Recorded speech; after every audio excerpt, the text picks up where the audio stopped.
context of white supremacy. Gus T. Renegade. Before we get started, I definitely want to offer, this is a for real, my bad, apology to all of the loyal listeners at the context of white supremacy.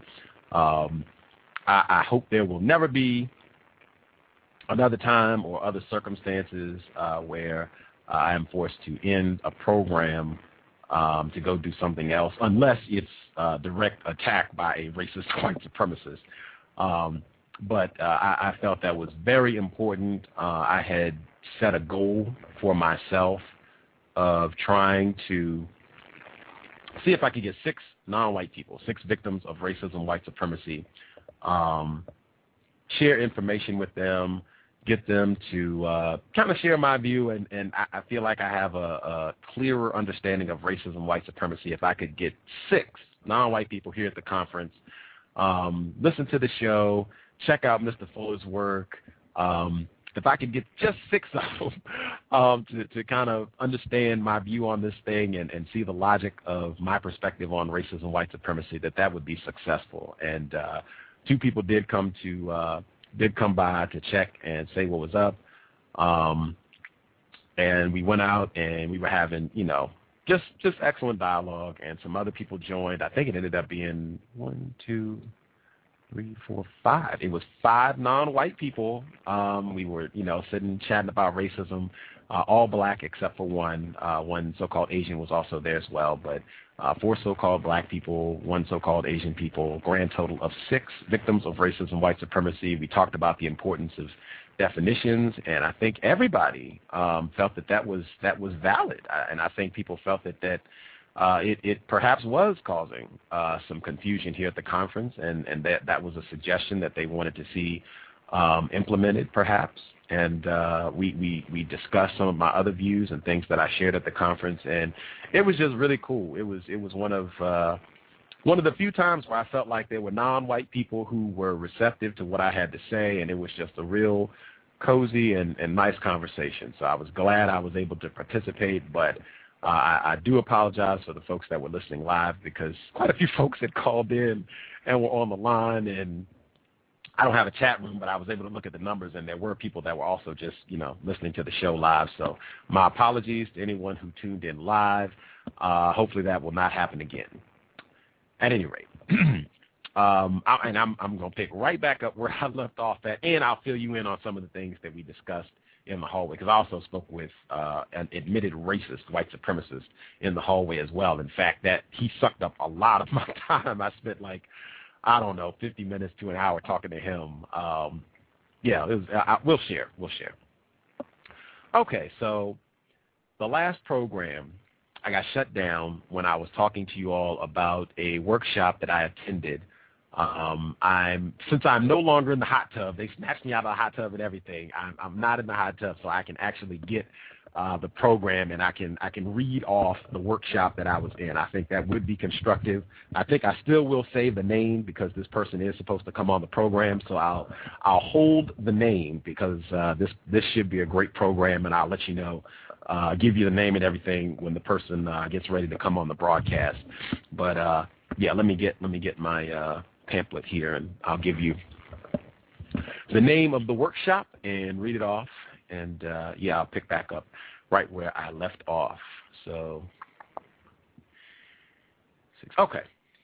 The name of the workshop, this incredible workshop, The Invention of White People in Law.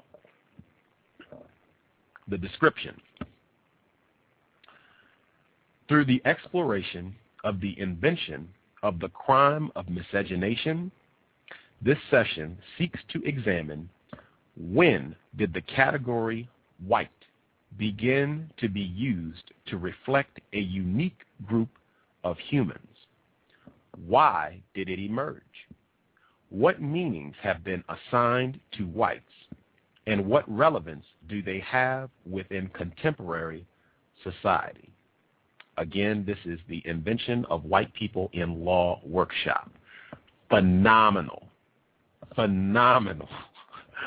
Okay, so I had talked about some of the things, some of the highlights from the discussion, And we're chatting afterwards, and the white woman says, yeah, I'll come on the program. You know, it sounds, you know, fantastic. I look forward to it, blah, blah, blah.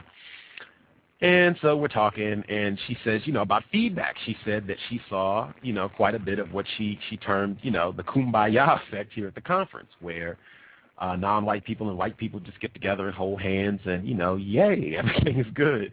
And she said, I see some of that here at the conference. And, you know, she said the non-white people are not behaving as though they understand that that white means to be a racist white supremacist. Their conduct does not demonstrate that. And she said, you know, I think that's legitimate feedback. I think, you know, you all should tell Dr. Moore. She said Dr. Moore, whatever. She said, you should tell Dr. Moore this. He should, you know, because there are things that could be done to change that. And, you know, I was saying I'm not sure he is receptive to that. Okay.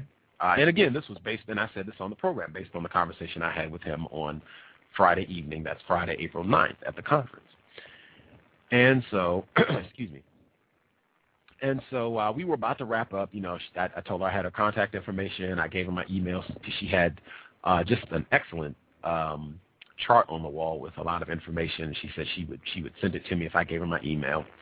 And she was about to leave, and you know, she was still joking about how, you know, I had been helping her all along this week a few times, and then was helping her on the workshop. She's like, you've just been so helpful. And she says, can I have a hug? I want to pause. I gotta back up and try and do this well.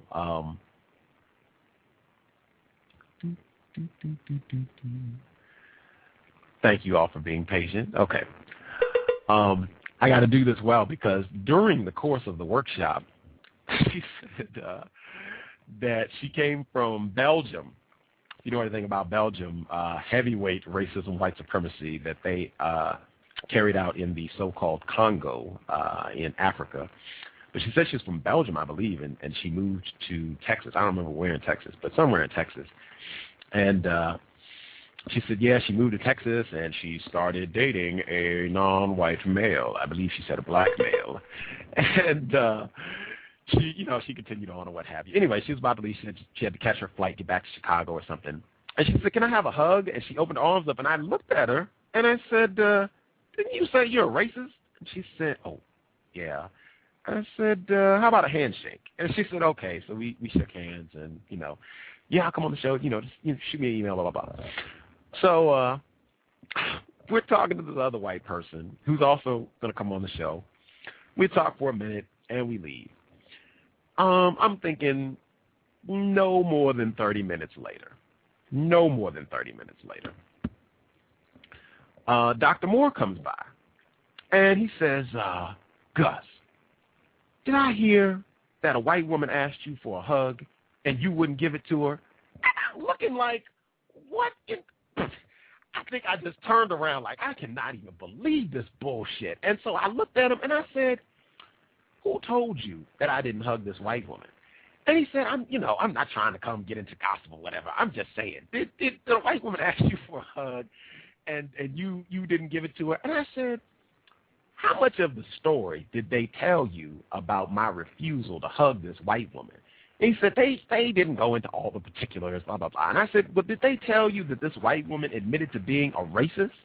And he said, no, they didn't get into all that. I'm just saying. And I was like, man, see, this is exactly what I'm talking about.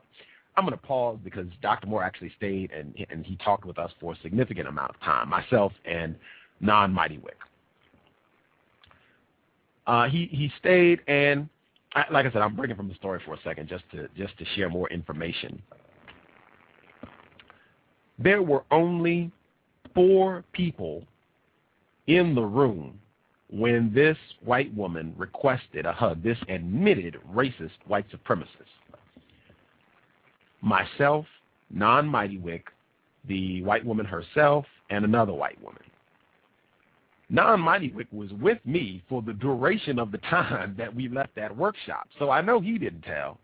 So the only 2 people who could have told was either the white woman herself, admitted racist, or the other white woman who agreed with everything. Yes, all white people are racist, no doubt, and white people are not going to stop practicing racism, white supremacy. So I'm just sitting here stunned that either of these heifers, admitted racists, would run and go tell Dr. Moore, man, I was down there, I did a workshop, we're at the conference, and that no good nigga wouldn't hug. I mean, I was just like, I cannot even believe this foolishness. Like, man, and even if we remove racism or whatever, in my lifetime, I have denied people hugs before. Not because of racism, white supremacy, but just, whatever. I just didn't want to do it or whatever. I have been denied hugs as well. It was not grounds to go tell somebody and gripe and complain. They're so rude, wouldn't give me a hug, can't believe it. I felt real justified in not hugging someone who just admitted to being a racist. Anyway, so fast forward back to Dr. Moore. And so he says, do you have, wait a minute, he stops and he says, that comment about the dictionaries, I thought about it, I do think that would be constructive. I think that would be helpful if there was like a glossary maybe included in the packet that everybody gets at the beginning of the conference. I do think that would be helpful. I think that's a good idea. I'm going to think about getting some folks together and putting some definitions together and having terms clearly defined. I do think that's a good idea. And yeah, I'm kind of stunned. Like, okay, right on. And he said, do you have other feedback? And so, it's day 4. I've been in Wisconsin since Wednesday. I've been at this, crazy conference where all this racism and confusion is going on. And, I'm just like, let's keep it real. For real, for real. Do you really want some feedback? Or are you just saying it? He's like, no, I'm serious. For real, I want feedback. Yes, I'm trying to evolve this. Yes. I want your feedback, honest feedback. And I still looked and I said, man, let's not joke around. I mean, is this something you just come, I don't want to hear what after you don't like what I have to say. Do you really want some honest feedback? And he said, yes, I'm serious. Yes, I want honest feedback. Yes. And I said, okay, I'll take some time and see if I can put some things together. So that you'll be receptive to it. He said, I'm protective, this is my baby, this is my conference, but yes, I'm very receptive. I would like feedback. I say, okay. And so the thing that I tell him, and I said, I'll tell you more later, but one thing that I will share is that I see a breakdown in non-white people understanding what racism, white supremacy is. The non-white people here do not seem to be conducting themselves in a manner that would suggest that they understand that all white people are racist. Dr. Moore even said, I'm kind of, being free. I generally don't say that on the cows. I made a conscious effort not to say that, but Dr. Moore even was acknowledging this. So, Dr. DeGroote said it, Dr. Moore said it. So, hey, if people at the white privilege conference are even saying, yes, to be white means racist, all white people are racist, hey, that's what I felt all along. I felt that for years. So, I'm letting that fly. Yes, to be white means to be racist. That's what it means. That's all it means. Racist white supremacist. Duh.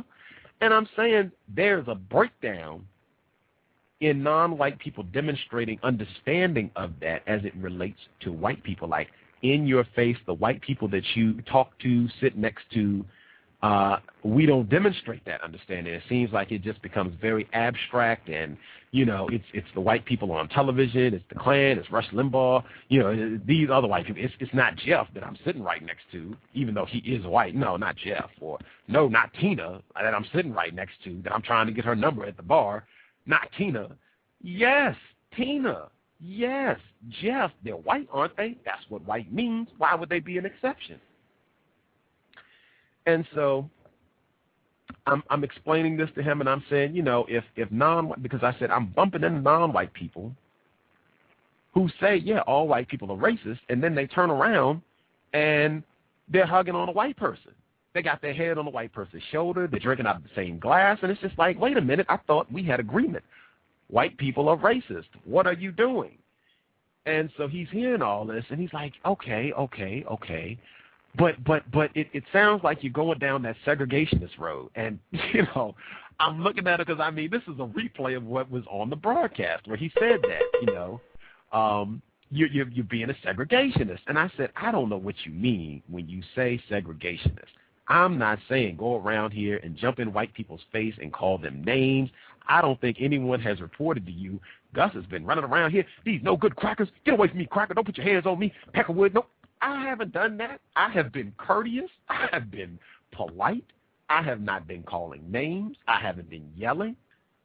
Calm, asking questions. That's all. That's it. Although I keep in mind, these white people are racist, even the ones at this conference, even your wife.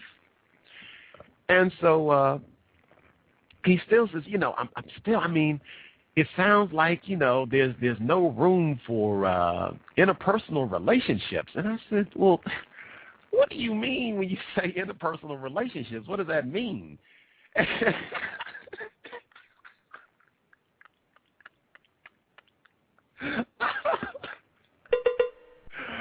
I'm laughing because, this is why. It's on the front of the show page. No sexual intercourse between white people and non-white people. It was very hard to have that conversation and to not just be like, let's be for real, for real. Your wife is white. Your wife is an admitted racist. A lot of this that you're talking is motivated by the fact that when you go to bed, Miss Ann is curled up under your sheets. For real. Let's tell the truth. Let's tell the truth. She's an admitted racist. It's just like, man, come on. That's why I said the acronym, SAD. It's sad. We just shouldn't, this is what let me see if I can knock this out of the park. You all have to forgive me. It's been a long week. I'm very tired. I'm still a little jet lagged on that time switch. And I've been up since 8 a.m. Vernelia Randall gave her presentation very early this morning, so I had to get up at 8, and it is almost 1 here. So it's been a very long day, very long week, and I've had to do a lot of talking. I normally don't have to do this much talking day to day, and I've had to do a lot of talking this week. So a little tired. I'm going to try and do my best. But this conversation about, what interpersonal relationships and you're not leaving space to be friendly with white people and hang out with white people. And, just imagine being on the plantation, right? You're out in the cotton field, and imagine having a slave talk to you. Man, it sounds like you talking about master real bad, man. It sounds like you don't want to hang out with master at all. You ain't trying to go have watermelon with master at least. What is wrong? Really? Are you saying that we can't go hang out with we can't go hang out with none of the white people? It's just like, are you serious? We are on the point. I can't even believe we're having this conversation. Even if I said, fuck these white people, even if I said that, wouldn't I be justified in a system of white supremacy? The way they treat us worldwide, even if that was my stance, it shouldn't have been, yeah, man, fuck these white people. Wouldn't I be justified if that was the stance I took? Damn, does it have to be? No, let's go to the bar. Let's go to the cognac club. God damn, no, I don't want to go hang out with white people. No. If we're not replacing white supremacy with justice, I'm not interested in hanging out with white people. I don't encourage it. I do not support that. I'm not interested in hanging out with white folks. No, white means racist. Why do I want to hang out with racists? So they can mistreat me? No.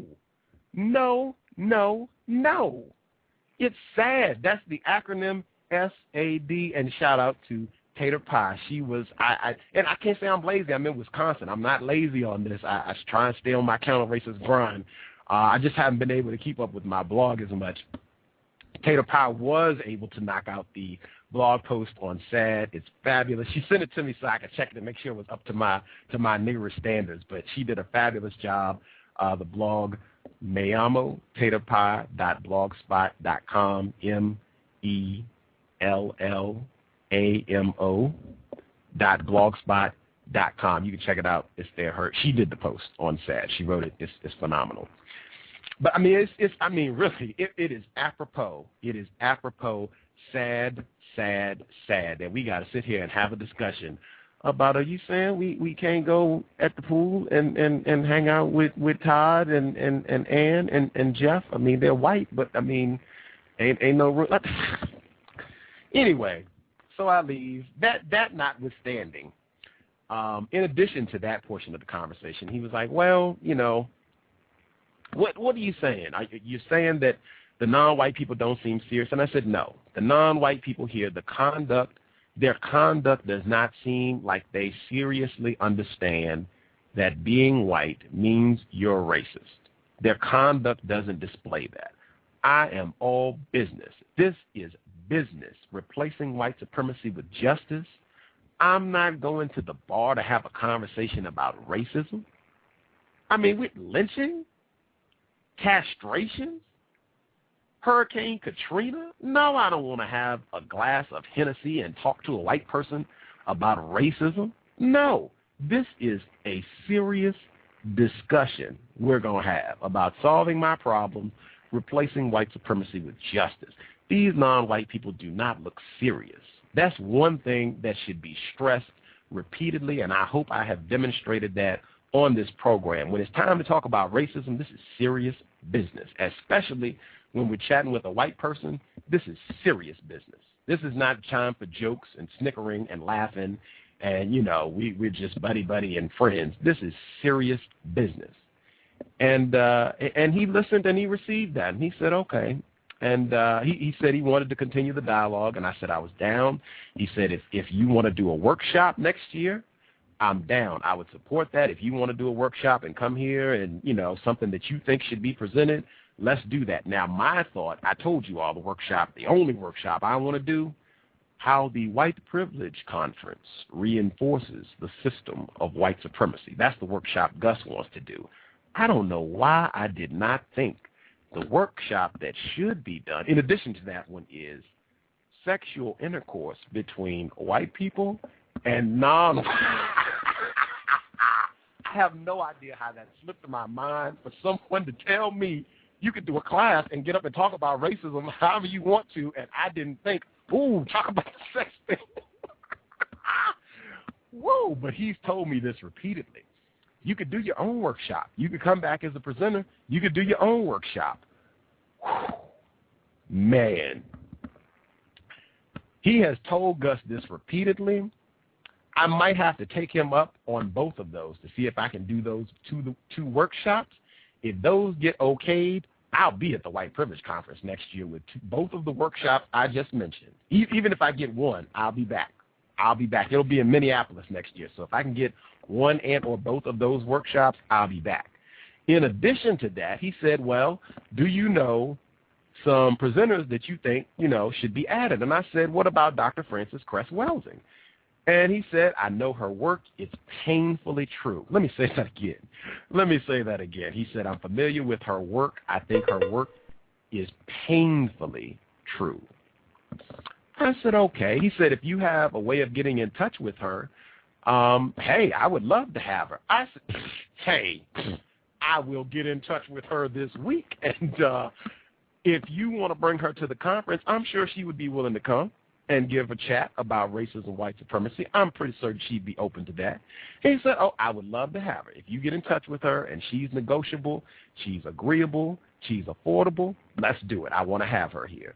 I said, all righty, I will see if I can broker that. So if Dr. Welsing is at the White Privilege Conference next year and Gus T. Renegade is doing a workshop, I will have to rescind my statement that you all shouldn't come. Everybody should be at the White Privilege Conference next year if Dr. Welsing is going to be there and Gus T. Renegade has a workshop. Now, we'll have to see. We got a year to see if this comes together, but the dates are supposed to be April 13th through the 16th, 2011. April 13th through the 16th. But all of those things would have to happen, too. If he just got Dr. Welsing and I didn't have a workshop, I'm not going. But if Dr. Welsing is giving a presentation at White Privilege number 12 and Gus has a workshop, I'll be there. What is it? What is Michael Jackson? I'll be there for sure. And we can broadcast. I'll be doing shows. Man, that would be something to see. So we'll have to keep posted on that. I told you all when he was on the show, get at him. You all should call Dr. Moore and tell him, hey, Dr. Welsing, we think she's really informed. You should have her at the conference. I can give you his contact information. Let him know, hey, I would be at the conference. If you get Gus a workshop, Gus from the Cows, get him a workshop and get Dr. Welsing there. I will be at White Privilege 12 in Minneapolis, Minnesota. Yes, I'll be there next April. Get at him. I'll put his email up so you can get in touch with him and tell him you think that would be constructive. I mean, that should be an invasion of counter-racists. Folks who are informed and know about Dr. Welsing and Mr. Fuller should invade Minneapolis next April if Dr. Welsing is at the White Privilege Conference, because I tell you that would be something to see. For these white people to hear Dr. Welsing get up there and break down white genetic annihilation, oh, Lord. Woo! Anyway, okay, so that happened. That was good. That was constructive. I appreciated that. From that point, the conference is wrapping down, right? Like, this is the last day. People have already started going home and stuff. It's pretty much over. A lot of people are still here, though. They're not, leaving until tomorrow. People are at the Yak Club right now. Cognac Club is on and popping just as I thought it would be because it's Saturday night. But, oh, my God, the Cognac. Speaking of the Cognac Club, I don't remember the name of the poster, and I'm tired. I'm not going to look at who did all the posting, but somebody wrote in the comments for the program on Friday, April 9th.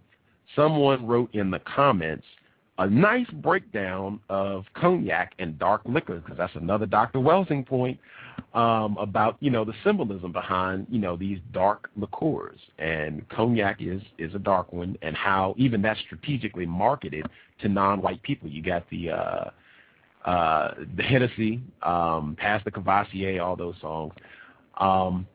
Real interesting. Make sure you read the comments and it's the Friday, April 9th program that these comments about dark liquors and cognac is written. Very interesting. I appreciated it. Thank you for the listener. I hope they're tuning into this broadcast. Okay. So, like I said, conference is winding down. It was a cute girl. Oh, she had dimples and everything. It was a pretty girl. And she's in Minneapolis. She was like, you got to come to the conference next year. I'm in Minneapolis. She had dimples. Anyway, so she left. I was a little bummed about that. Lots of cute girls. You got to come. Lots of cute non-white girls at the White Privilege Conference. She left, and they have caucuses, right, where different groups get together. So it'll just be people of color. They'll get together, and they'll just kind of talk about their experience. And I had not been going to these caucuses because I felt like they would not be receptive to what I had to say. Like me coming in there and saying, this conference is bullshit. These white people are not about ending racism. They're just, coming here to, learn the latest slick tricks of how to fool non-white people into thinking that they're not racist. I didn't think, the non-white people here would be receptive to that. There's a lot of confusion. And so I hadn't been going. But there were a few non-white people that I had been talking to, and they were like, you should come to the caucus. You should come to the caucus. You should share. You should come to the caucus. Come to the caucus. Come to the caucus. So last day, I go to the caucus. And I can't, I'm going to respect the rules of the caucus. What is presented in the caucus is supposed to be confidential, so I don't want to repeat what they said, okay? But it was very interesting, and a lot of it affirmed my thoughts on the White Privilege Conference not being constructive, things that I heard. But I waited about an hour. I waited about an hour and a half, an hour and 20 minutes, and then I shared, and I was very blunt. Just because, it's been a long week and I've listened to a lot, and I felt like people were making comments that, at least to me, suggested that there might be some people who would be receptive to me just, keeping it real and, sharing what I had observed. And I told them, I said, I see a lot of confusion at this conference. Terms are not clear. Just nothing about this conference to me suggests that people are serious about, replacing white supremacy with justice immediately. What I see is just, a lot of foolishness. Like, these white people are not in any way demonstrating to me that they're going to stop practicing racism. And the format of the conference is such that it would just allow for a lot of confusion of non-white people. And I just said, this is bullshit. I mean, I was just like, let's keep it real. I feel like this conference is bullshit. Like, you can earn college credit for this, and people leave this conference and can't even give you a definition of racism. I mean, that's pathetic. And people listened, and a lot of people just looked stunned and hurt And they responded. They were very defensive, like, well, I love the white privilege conference. Oh, I can't share. I can't tell you what was said. I can't tell you what was said, but it seemed that they were not as receptive to someone keeping it real. One thing that I do want to share that I don't think is breaking, there were only 2 black males in this conference. It was real heavy, dominated by non-white females, which I thought was very interesting. But only to be one of only 2 black males in this was real interesting. I'll leave it at that. Anyway, so that was shared. They weren't quite as receptive as I thought. No biggie. I got up and left. We talked for a while. It wasn't me, like I just said, the conference is whack as hell, and, they said whatever, and I got up and left. We talked about this for about 40 minutes or so, and it was a lot more talk time than I anticipated. It was kind of like I had the stage for a while, and I was just like, okay, well, we've talked, and you all, love the white privilege conference, so whatever. Thanks, I'm dipping. So I left, and I told them, I'm in room 101. You all, if you want to talk about this, feel free, come get me. If not, I don't care. I'm going back to Seattle, so whatever. So I left, and I came down, and they did. They came and got me, and we had great talks, and they said, I don't agree with everything you said, but I think it's valid. I think it's valid, and, I think we should think about this. Was not presented in the caucus, so I can share this. I think it's valid. I think we should think about what was presented. And I told them, I said, man, we cannot let pride get in the way of progress. It can't be because I've attended this conference, 5 years, I have some sort of emotional attachment to this conference, or I worked on it for 2 years or anything. Pride cannot get in the way of progress for non-white people. With my radio program, that's why I say consistently, I don't care if you think the C.O.W.S is constructive. If you think it's the best radio program ever, so what? It has not replaced white supremacy with justice.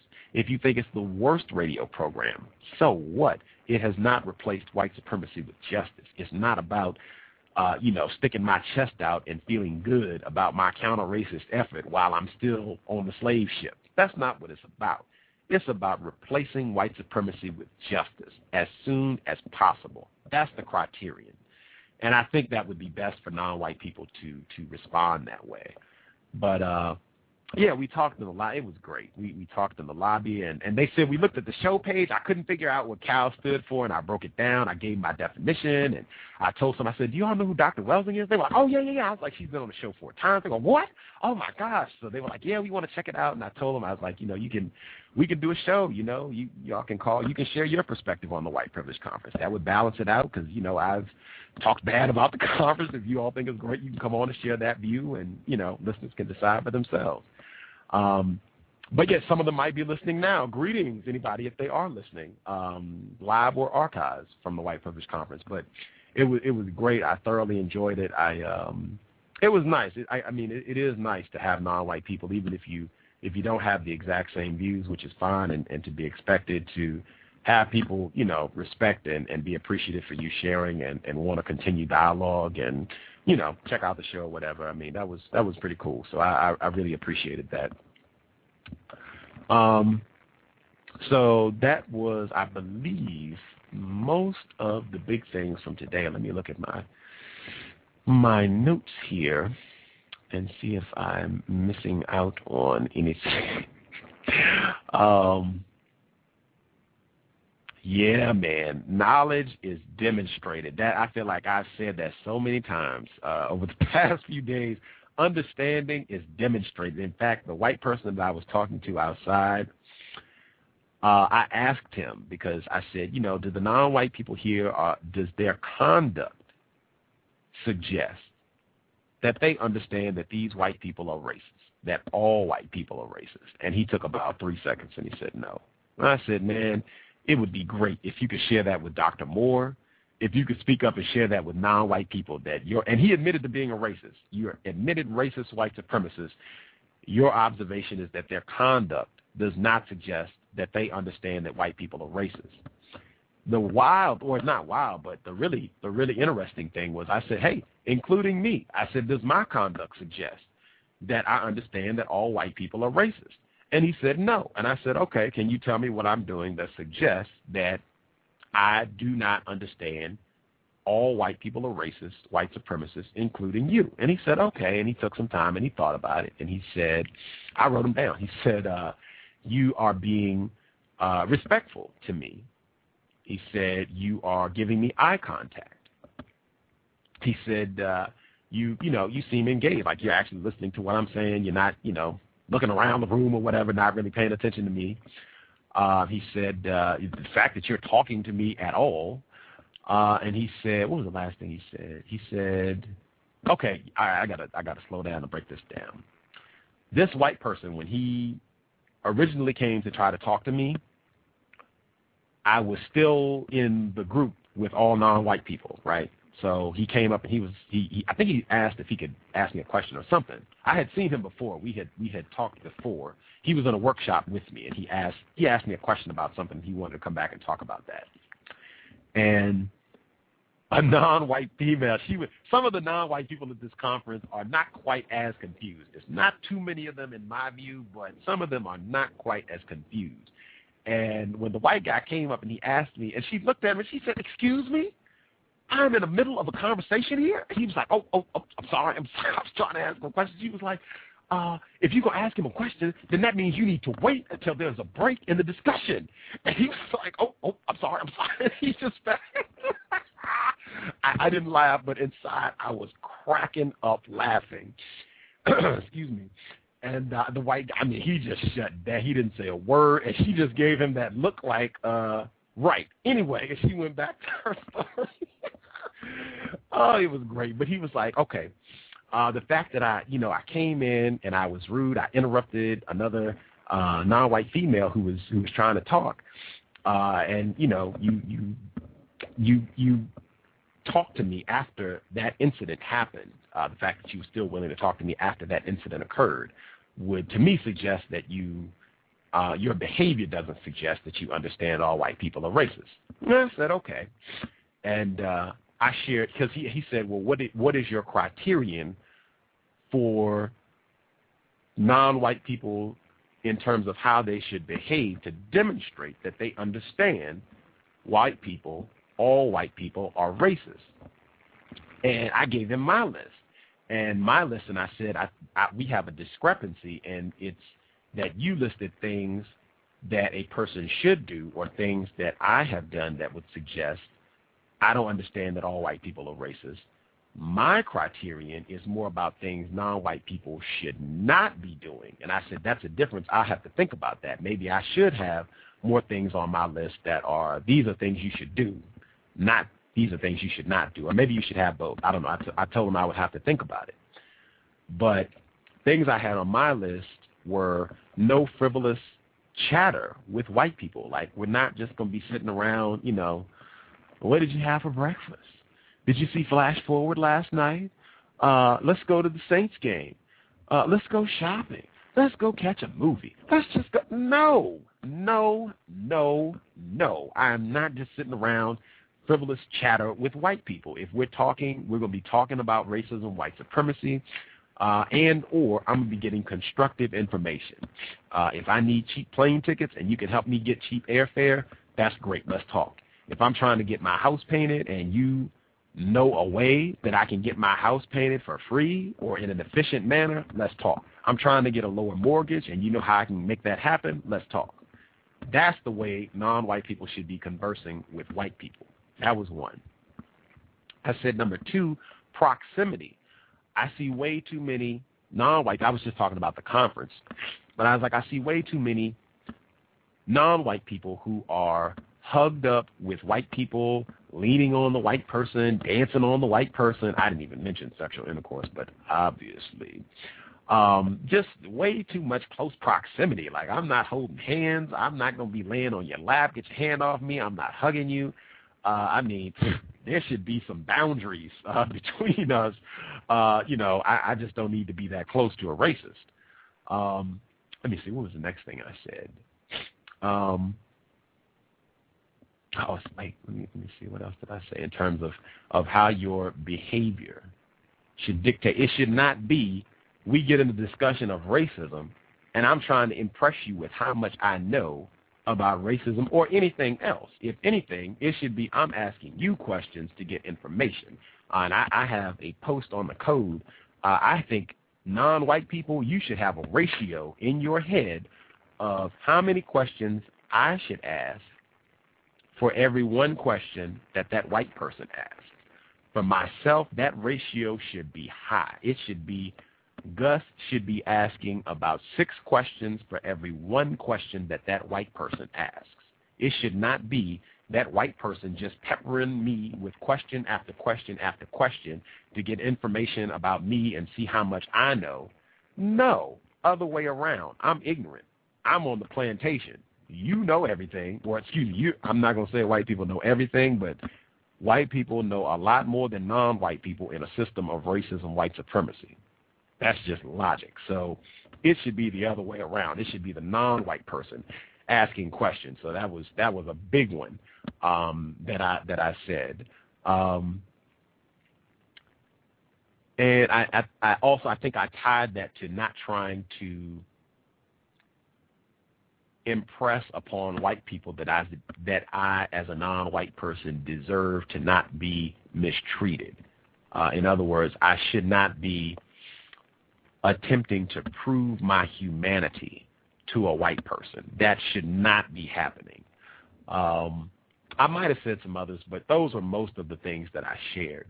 One thing I did ask him was if it would be constructive for non-white people to be discourteous and or disrespectful to white people in a system of white supremacy, and he immediately said, "Oh, you're right. I'll retract that. That was my fault. That would not make sense for non-white people to just be, flippant and disrespectful to white people as long as the system of white supremacy exists." Absolutely right, and he retracted that. So, okay. But I did think about that. I thought that was great, and I thought that was a great question because he asked me that pretty early on. He said, if you really believe that all white people are racist, white supremacists, and all white people are going to practice racism, white supremacy forever, why are you talking to me? I thought that was a phenomenal question, and I answered this question, and I told him, I said, number one, you came up and asked and talked to me. Number two, the environment that I'm in is very conducive to this sort of foolishness happening where non-white people are engaging in conversations with racists under the guise that I can tell this white person something that will stop him from practicing racism. I'm under no illusion that you're going to, based on whatever Gus has to say, you're going to go back to your area of the world and decide to stop practicing racism. That's absolutely correct. And I said, in fact, I am looking at the clock. If I feel like, I'm not asking you questions and getting information, this conversation is going to end pretty quickly. And at that point, I did start to ask more questions, and he did give me constructive information that I wrote down. But yeah, I thought that was a fantastic question. Several people asked some excellent questions today. Even the white female admitted white supremacist who conducted the first workshop, when I was sharing some of the things that she laid out in the workshop, a gorgeous non-white female, I talked to her several times today. She said, "Why was this white woman here?" And I was just like, excellent question. She was like, yeah, if you're an admitted racist and white people will practice racism forever, why are you here at the conference? And that's a great question to ask. In my view, since she admitted that she's been in a sexual relationship with a non-white person, I guess this came up on the program last night with my man JJ, I suspect some of it could have been guilt. This will be a way I can get rid of some of my guilt as an admitted racist white supremacist. I suspect some of it could have been opportunity for sexual hookup with non-white people, even though there weren't very many non-white people in her workshop specifically. And I also suspect it could, I would say confusion of non-white people, but she didn't have any confusing information. She had it was stunningly accurate information. So I can't say that one truthfully, unless she was doing confusing things outside of the workshop. Now, that could be. But at least within the context of her workshop, no confusion. So I would have to lean on the first two.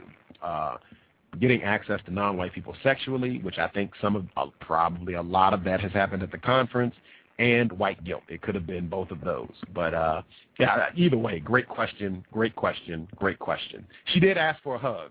She did ask for a hug. She did ask for a hug. And apparently someone was bothered enough that they felt a need to report that she did not get a hug. So, you know.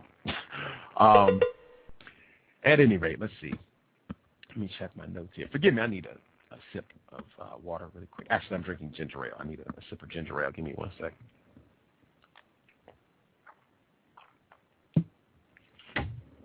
Okay. I got three things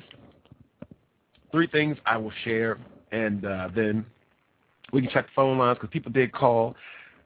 Such wonderful supporters. Thank you all for hanging in, supporting Context of White Supremacy. I hope your participation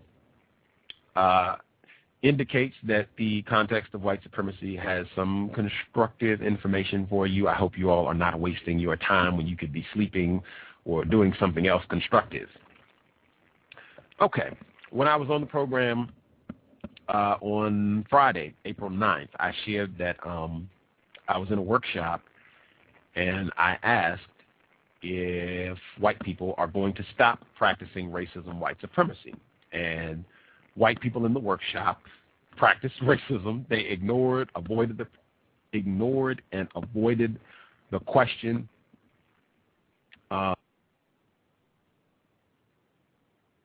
They obfuscated, just made every effort to talk about any and everything but that question.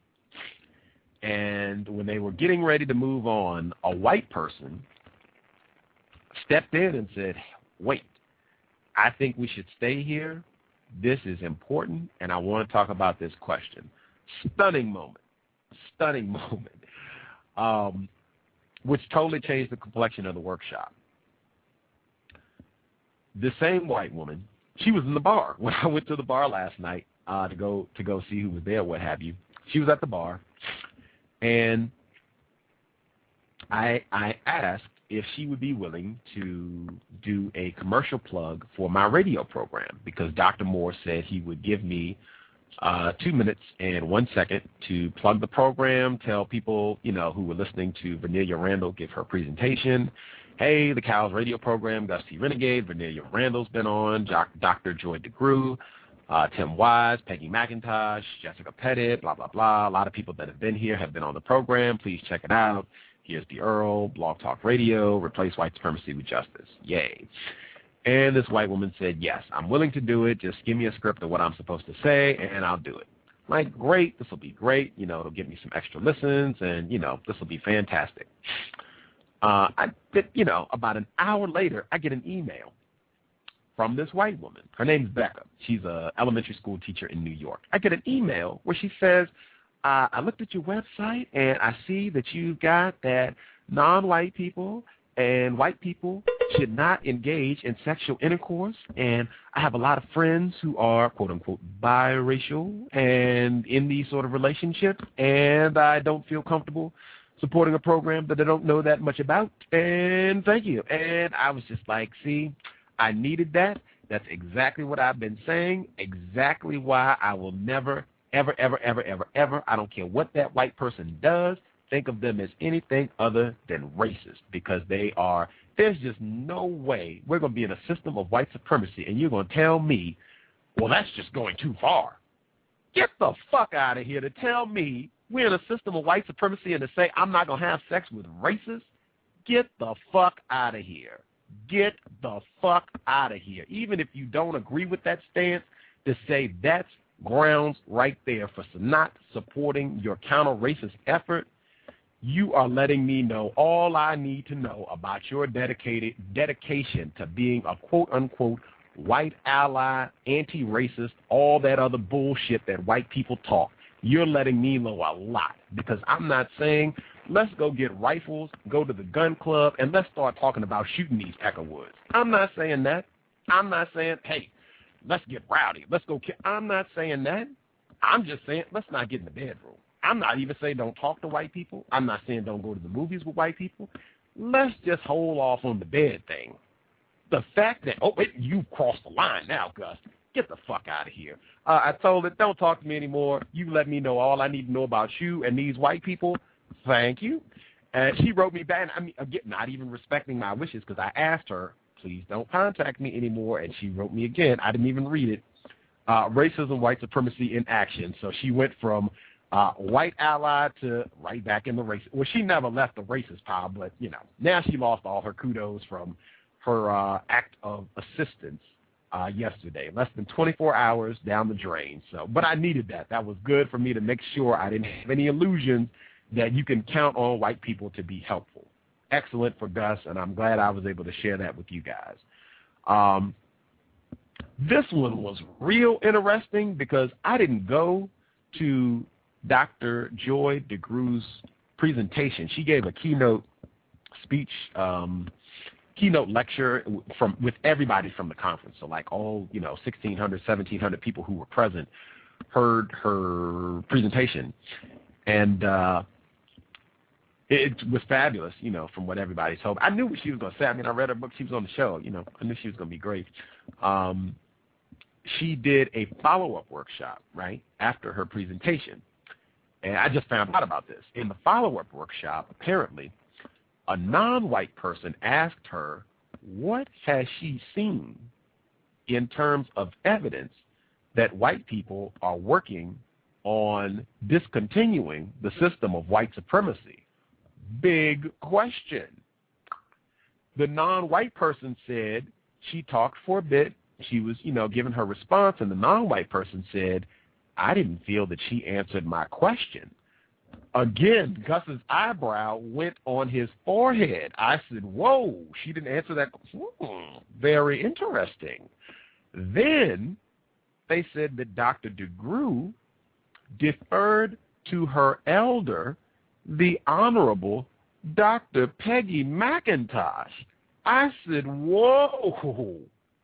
Not Dr. Peggy McIntosh, invisible knapsack who was on the cows in August. Not that Dr. Peggy McIntosh, who I have no thought is interested in ending racism, white supremacy. Not that Dr. McIntosh. Yes, that Dr. McIntosh, who got waddled, and she's old too. I mean, I've seen her every day. She's just waddling around. She looks, she's old and decrepit. So she goes up, and they said she talked and just basically gave a commercial about the work that she does and blah, blah, blah, and all this other foolishness. And I was just like, oh, my God, I can't even believe this. Like, I would have been better off not hearing this. Like, Peggy McIntosh is just disgraceful. Like, she's responsible for this being called the White Privilege Conference. That knapsack bullshit.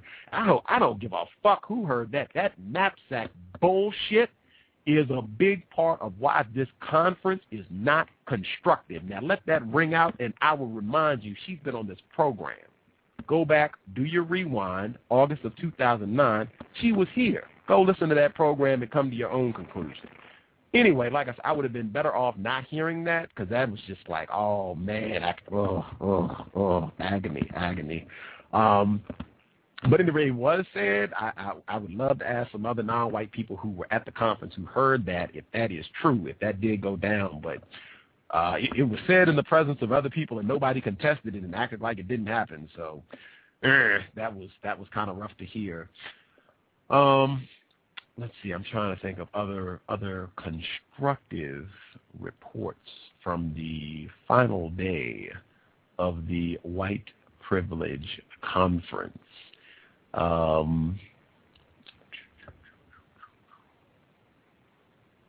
Yes, the workshop on fake Indians, that was excellent. I covered that in the first program that I attempted to do that got cut off. I covered that there, so you can check that out.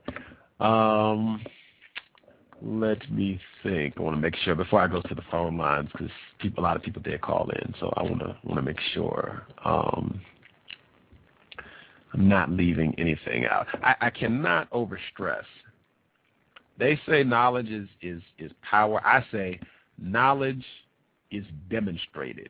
Understanding is demonstrated. Non-white people really need to keep that in the forefront of our minds when we get to talking about how informed we are about things. Knowledge is demonstrated.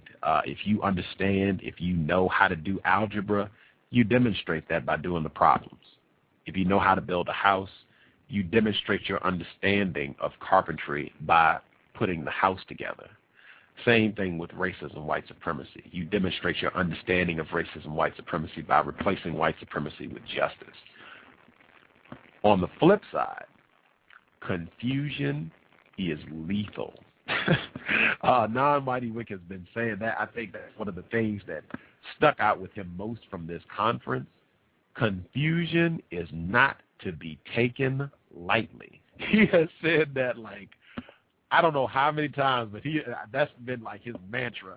Confusion is not to be taken lightly. And I co-sign wholeheartedly. Just being here and seeing the conduct of the non-white people at this conference, I can only echo his sentiments. Confusion is not to be taken lightly. There are constructive workshops, and you can learn things of value at this conference, but the amount of confusion that is just prolific at this conference really, I mean, that just far and away drowns out all of the constructive benefit that I see that you could get from this conference, because it just allows for so much confusion and such an incredible lack of clarity, particularly in my view with regards to how you relate to white people. And I mean, this is not picking. This is not picking. This is not calling out victims. For me, a big part of that is because the non-white founder of this conference is married to an admitted racist. I mean, he has said consistently, Dr. Moore, that, this conference is was founded from Afrocentricity. This conference has got to stay rooted in blackness. It's hard for me to hear that from someone who's married to an admitted racist. I mean, it does not sound sincere. When I hear that, it's hard for me to give that any real sincerity when I'm looking at your wife and I'm going, she admitted she's a racist. I mean, I just want to say, man, let's be real. Let's keep it real. Let's keep it real. I mean, anyway, and every time he says that, I feel like his wife should just be ran out on stage like, what? Afrocentricity? Yay. I mean, and again, it's not picking. It's just for real.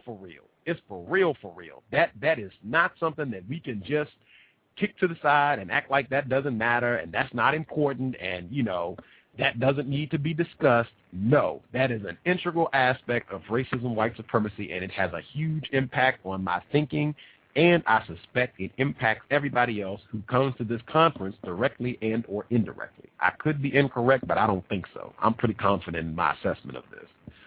And I've been here, and I hope other people who've been at the conference, I hope they'll come through, share their views. Anybody, if you're listening to the program for the first time, this is a bit more rowdy than the typical programs that I do. If you go back and you check the archives, I think you'll generally hear very professional broadcasts, and that's what it'll be when we get back to business away from the White Privilege Conference. But, I'm hanging. It's been a wild week, and so,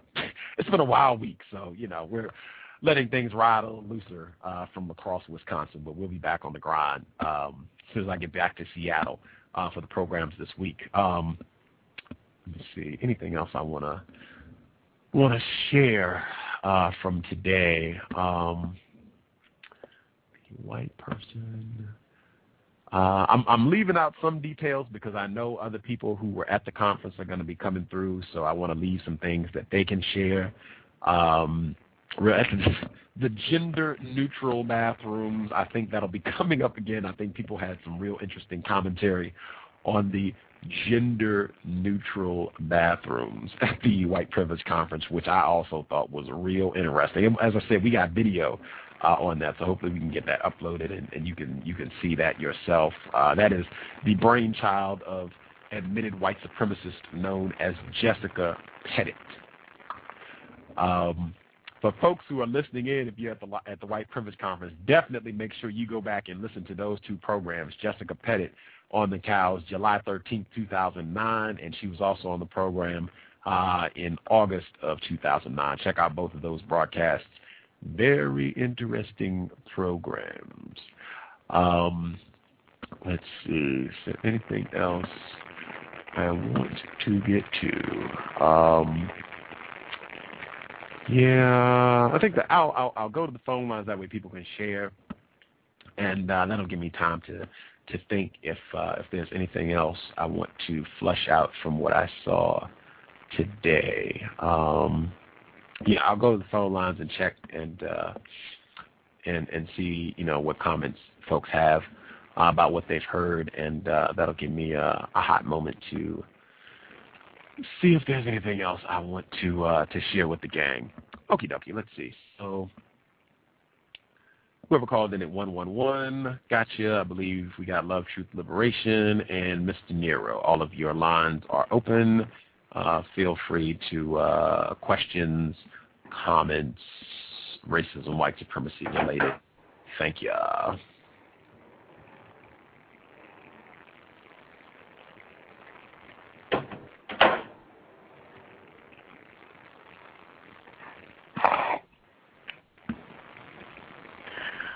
Okay, hey you guys, how are y'all doing?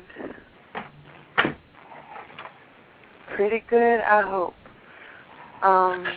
Alright, this is Love Truth. I do have a comment about being codified, because I think there's been a lot of discussion about that over the past few days.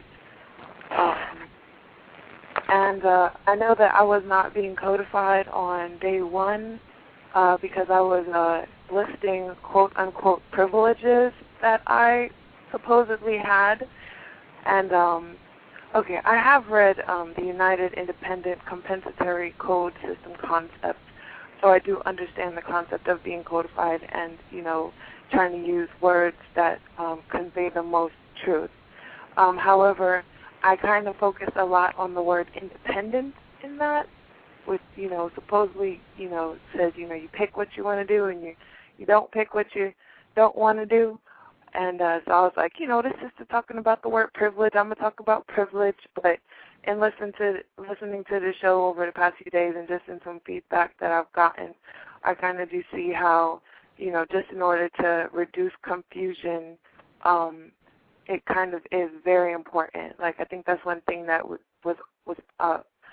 talked about a lot, that Gus, you talked about a lot, like how people were not using definitions, about how definitions are critical.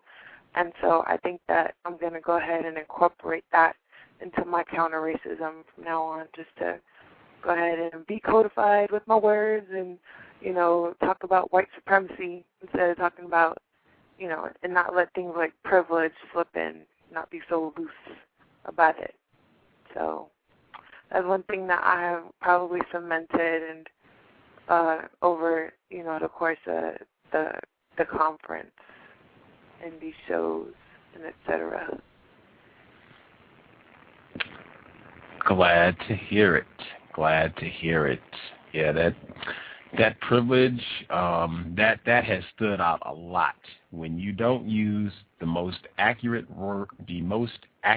terms to describe racism, white supremacy, you are putting yourself in a tough position. You are really giving white people a lot of you're giving them a lot of ammunition to come at you, and that's what I've observed. When you don't have the best words, you just got and I mean, they even took white privilege down. It was supposed to be the white privilege conference. I went to conferences where it wasn't even white privilege. It was just privilege. And I mean, you really get to see white people act a fool then, because I mean, like I said yesterday, man, just, hey, you got a 21-inch TV, I got a 19-inch TV. You got privilege, man. I got 2 shoes, you got 2 shoelaces, I got I mean, it's foolishness, foolishness, foolishness. Make sure you're using the best words possible to articulate racism, white supremacy, and hang definitions on them. I cannot overemphasize the importance of that. Yeah, I saw the T-shirts that they wear, the Got Privilege T-shirt. Mm-hmm. Yeah, so I can see how that kind of rampant, But it seems like you've been having a lot of fun. Like, I know, okay, you're quote unquote disgusted on one point with a lot of things in the conference, but hey, you went to the cognac club, you were broadcasting live from the hot tub. The shows have been a lot of, they've been. I don't know if you faded out. I heard you said the shows have been a lot, and then I didn't hear anymore.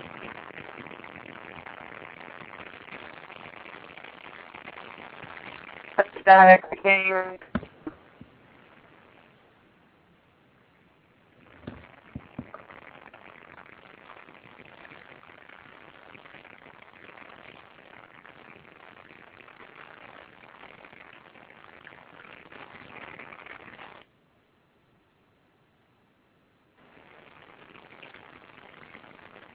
Oh.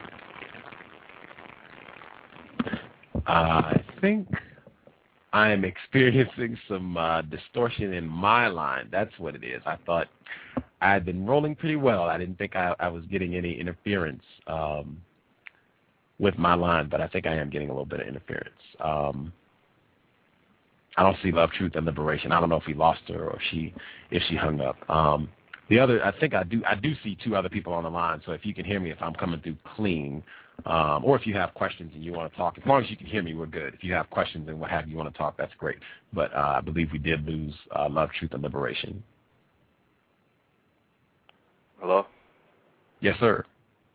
Yeah, I can hear you clear. Okay, groovy.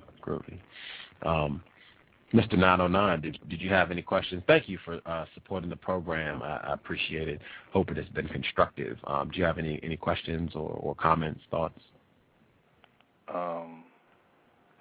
Yeah, I found it interesting that you were in room 101. Because isn't that like the basics or the beginning when you're learning something? That's what they tell me. Yep, that was pretty interesting.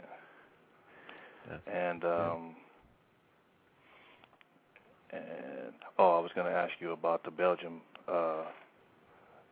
suspected racist. Was she young or old? She looked like she's most likely in her 40s, I think. I didn't ask her how old she was, but she looked like she was most likely in her 40s. That was what I thought. I was thinking 40s. Because I was thinking if she was like unattractive, I wonder would the hug had been an issue either way. What do you mean? If she was unattractive, would it have been an issue? Yeah, like the hug situation. Like if she was unattractive, I wonder if that would have. I just was wondering like how that might have changed the situation. I don't know. How people say like they'll be like, well, I can understand you didn't want to hug her because she was toe back. You know what I'm saying?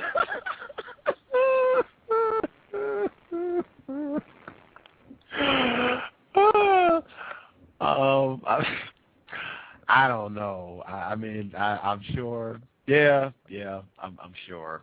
If because one thing about like that situation with the hug, I noticed that attracted white females, because I do the same thing. You know what I'm saying? It's like I really don't want to touch you. You know what I'm saying? And they're shocked by that if they're attractive. But if they're unattractive and you kind of deny them, they feel they expect it.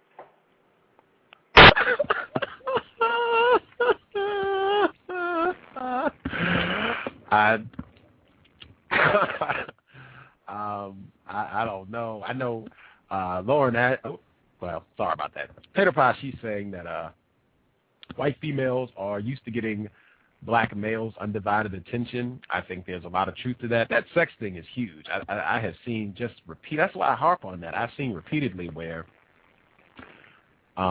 white people are really distraught, uncomfortable, upset. I mean, you can really unnerve white people when you show that they do not have sexual control over you, like that you're not just all fawning all over them and eager with the opportunity to get in bed and get that soothing lotion, man, white people wig out. I have seen that consistently and for years now. So that's a big reason why I tell non-white people, just get on the no sex with white people thing. That would have a huge impact.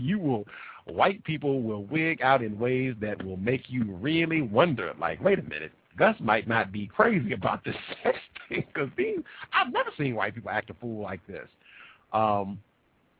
Yeah, I would highly encourage it. I would highly encourage it because I've seen that consistently. And let somebody went and blabbed. I mean, I'm still just like, I cannot even believe that. Somebody felt the need to go and blab to the director of the conference that they couldn't get a hug from a nigger. I mean, it was tons of hugs going on. I'm sure they could have went and snatched up 4 or 5 other non-white people to make up for the fact that they couldn't get a hug from me. I'm sure that would have been real easy.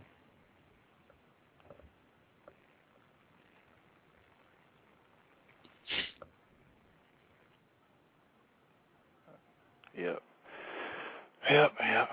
And I was thinking about that. That was very interesting.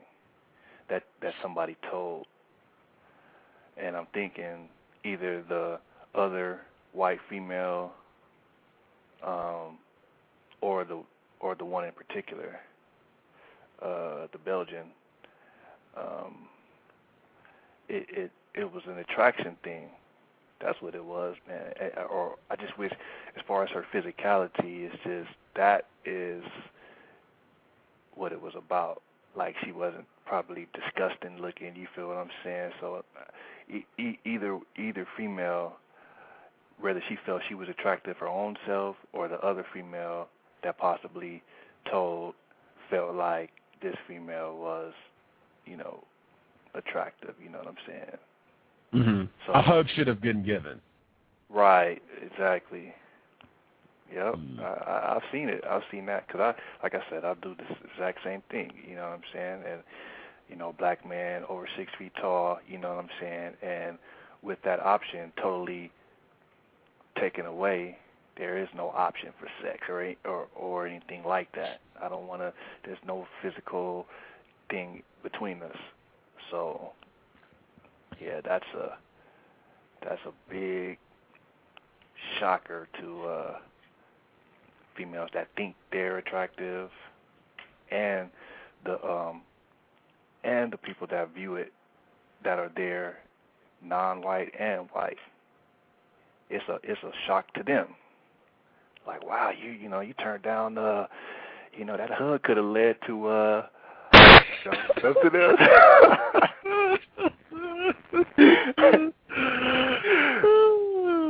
White females got resources, man. She could have flew you out to Belgium, man.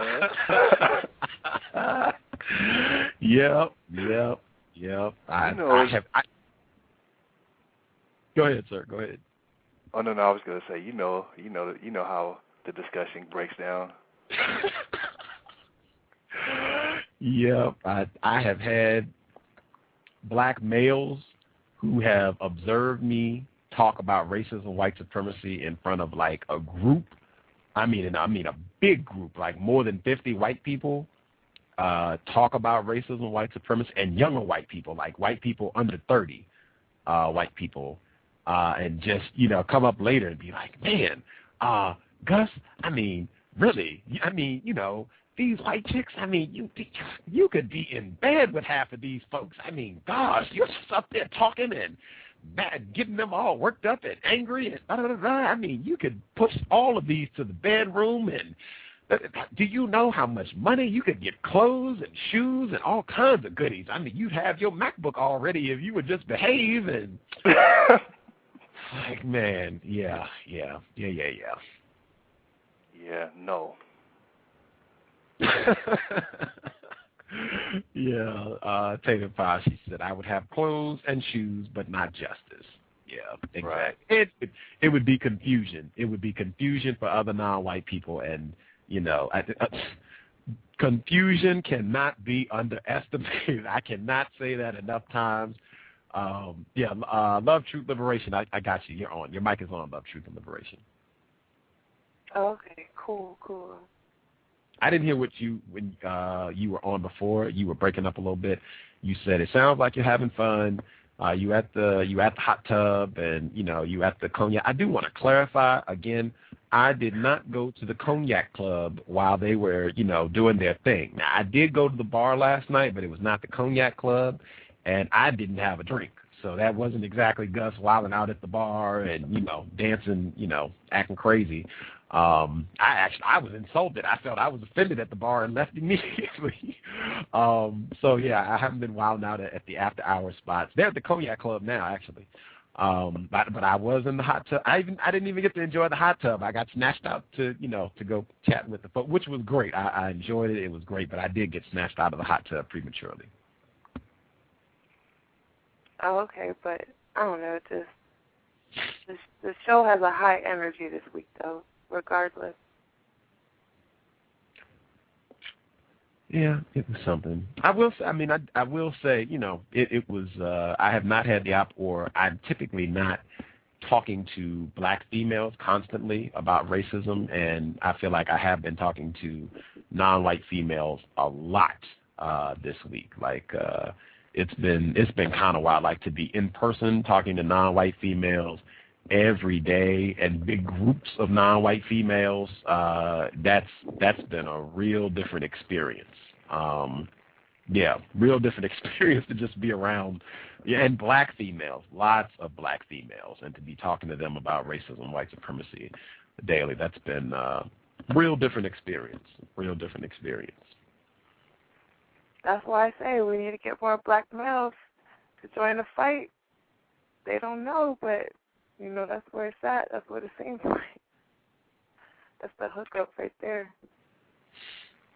Oh yeah, you could wreck shop at this. If you have any, you don't even have to. I don't even have games. I'm not in the trap. I don't even have a phone, and I don't even have a phone, and I was picking up numbers. You could run wild at this conference. You could do your little counter racist, and you could be constructive too, because if they're non-white, no constraints. You could act a fool out here. Yeah, that's cool. Yeah, definitely. If Crosse goes next year and you get a workshop, I'm gonna try to go too. I think that'll be hot. Yeah, and if that happens, I'll definitely be lobbying hard for as many listeners as possible to go. And if you're in the area, I guess the listeners. This is a real heavy East Coast show. I've noted that several times.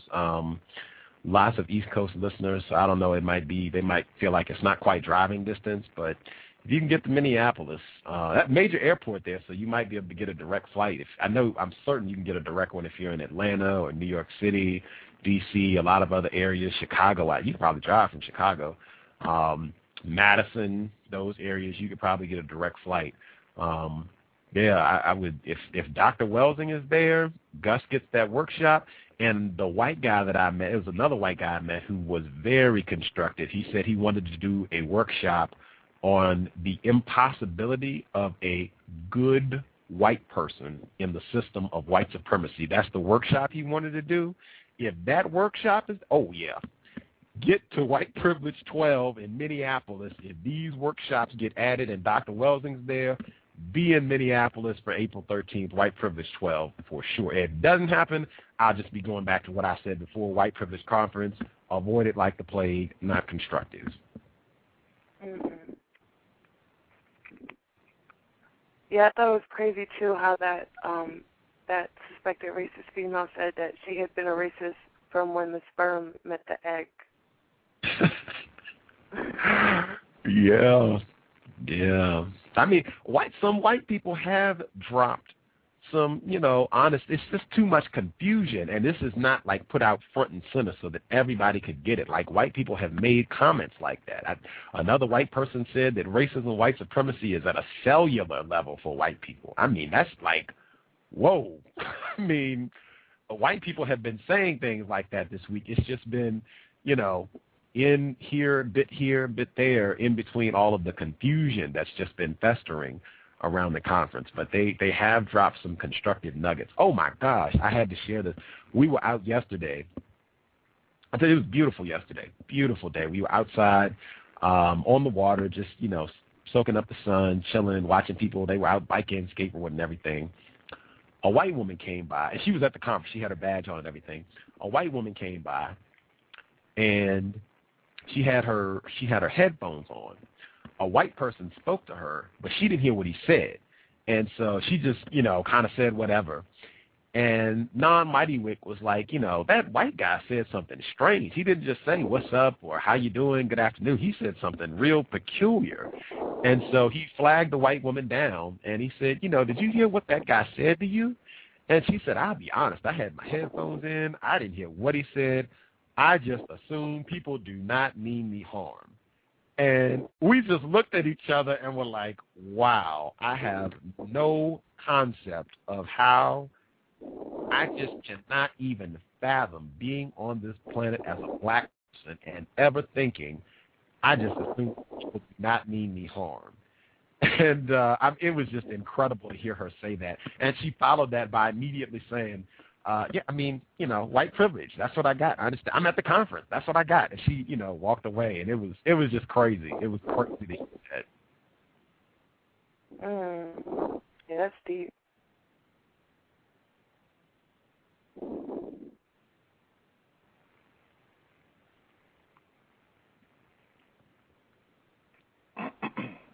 Gus? Yes, sir. I want to talk about this cellular level too. I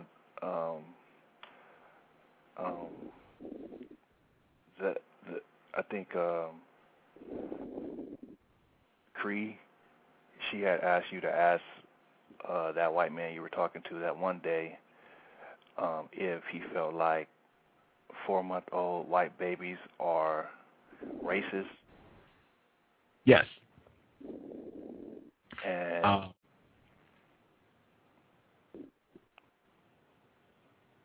did you ever talk to him again, or?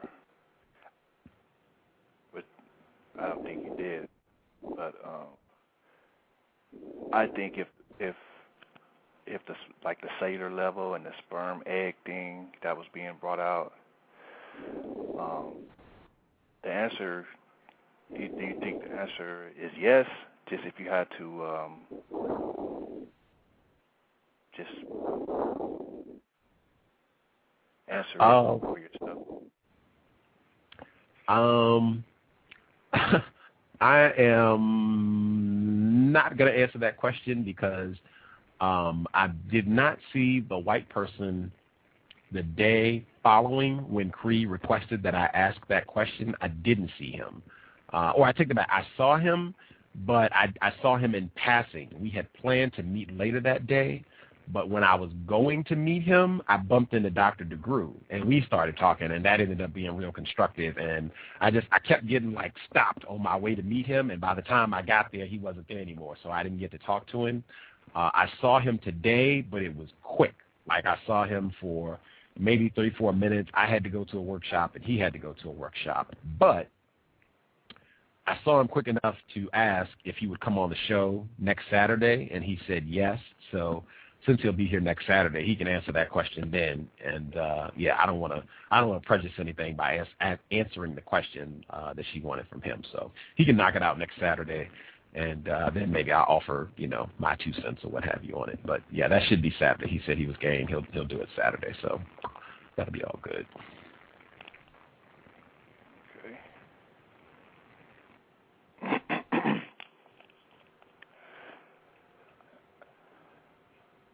And that Nelly Fuller clip you were playing when you did the show earlier? Yes, sir. I thought that was live. It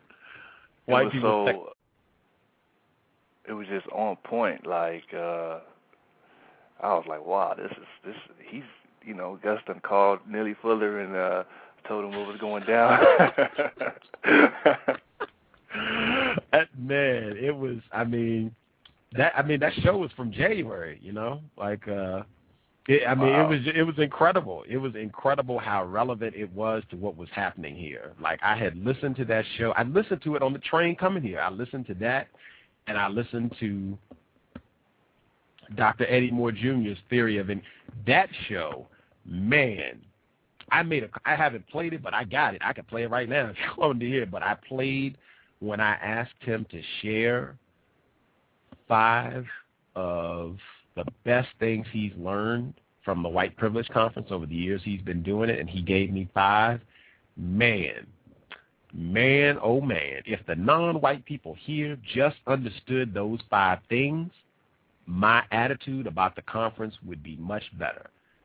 What I have seen demonstrated here, non-white people do not have a grasp of the 5 suggestions that he shared when he was on the program in May. And we can start with white supremacy. One of the things that made that workshop so great was that the white woman, she was saying white supremacy left and right. I mean, she was white supremacy, white supremacy, white supremacy, white supremacy. I mean, she was just saying it. And I haven't heard anyone else use the term white supremacy with that much ease and with that much consistency. That would be a huge help. One of the things that I said when I spoke to the non-white people was the tone of this conference would be totally different if it wasn't the people of color caucus, if it was the victims of racism caucus or the victims of white supremacy caucus. These motherfucking white people would have a real different feel if you had 100, 200 people walking around here saying, yep, I'm a victim of racism. What's up, victim of racism? What's up, victim of white supremacy? These white, you would see a whole lot of the fun and games that these white people are having would be dissipating just by hearing non-white people reference themselves as victims of white supremacy. Just little things like that would have a huge impact here.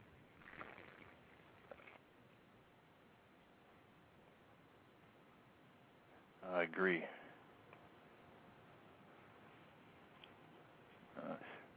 That caucus, like you said, it was mostly non-white females in there. Yes, overwhelmingly so. Mm-hmm. And that's why when Love, Truth, Liberation said what she said, because I had read the comments that were, addressed to her, and then she came back and said what she said tonight.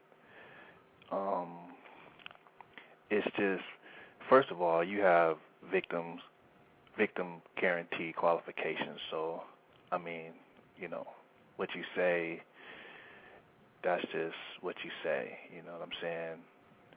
But for her to come back and then say she thought about it, and, you know, I thought that was real cool. Just, who cares but what I think, but I just thought that was interesting. And the fact that you were in that caucus with those females, and in a way they wasn't trying to hear you, but maybe if they think about it, you know what I'm saying, you said what you had to say, and you wasn't trying to force them to say, you know, something different. You just said what you said and jetted, you know, when it got a little, when you've had enough or whatever. So I just think that's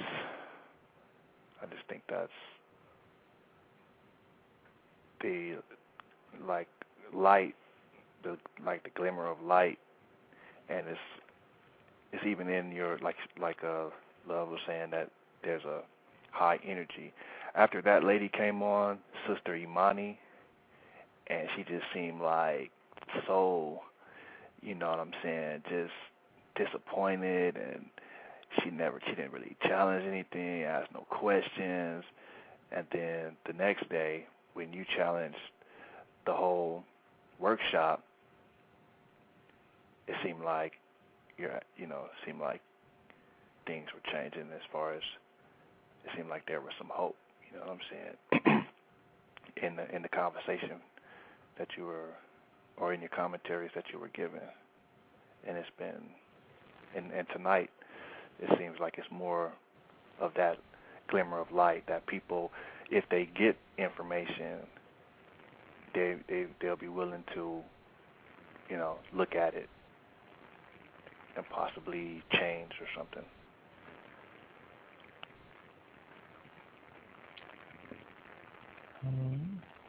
I I don't know. For me, it's about actions.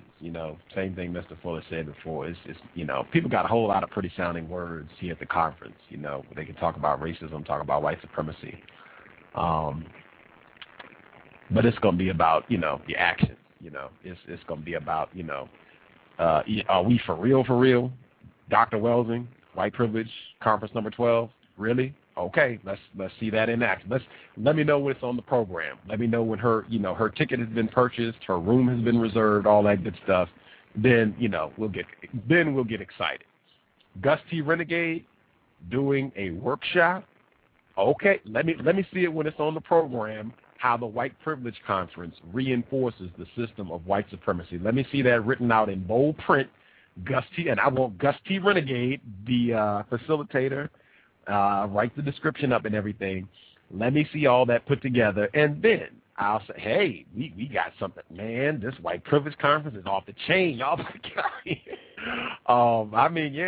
Then I'll say, yeah. But right now, it's it sounds nice. It sounds nice, but my hopes are not up.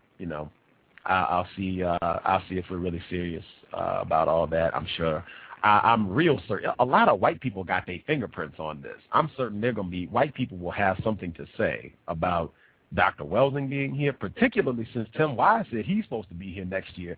Now, if Tim and Dr. Welsing, everybody should have their ass here. If Tim Wise and Dr. Welsing are going to be at the same conference next year, that would be something to see for sure.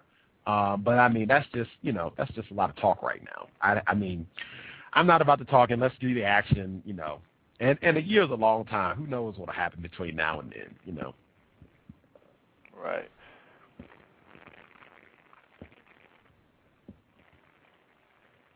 I think Dr. Eddie Moore Jr. Like I said, it's a year. I was thinking that before I even started talking about it. Like a year is a long time, but just like you were in room 101. This is just my personal thoughts on it. Just like you were in room 101, I think the fact that the next conference is going to be, the 12th one, and the way Dr. Eddie Moore Jr. How he brought you out for this conference, and yeah, I think it's going down.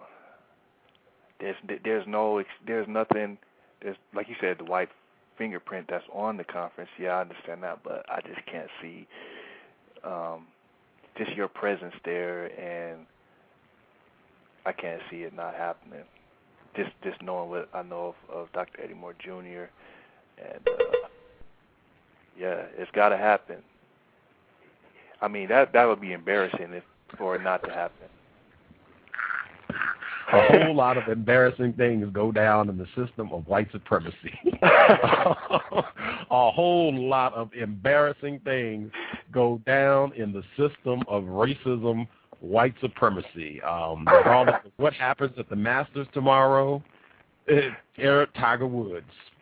A whole lot of embarrassing things go down, and particularly with regards to non-white people. So, I can see a whole lot of circumstances where it does not go down. I could see a ton of circumstances where it does not go down. I could see white people mining through episodes of the cow. Do you know how many times he has played that clip of you saying soothing lotion on the cows? Do you know what this Dr. Welsing has to say? Are you going to let her come here and talk that pseudoscientific bullshit? I could see a whole lot of scenarios where it doesn't go down. Yeah, I can see it. We'll see. We got to put pressure on him, I guess. You know what I'm saying?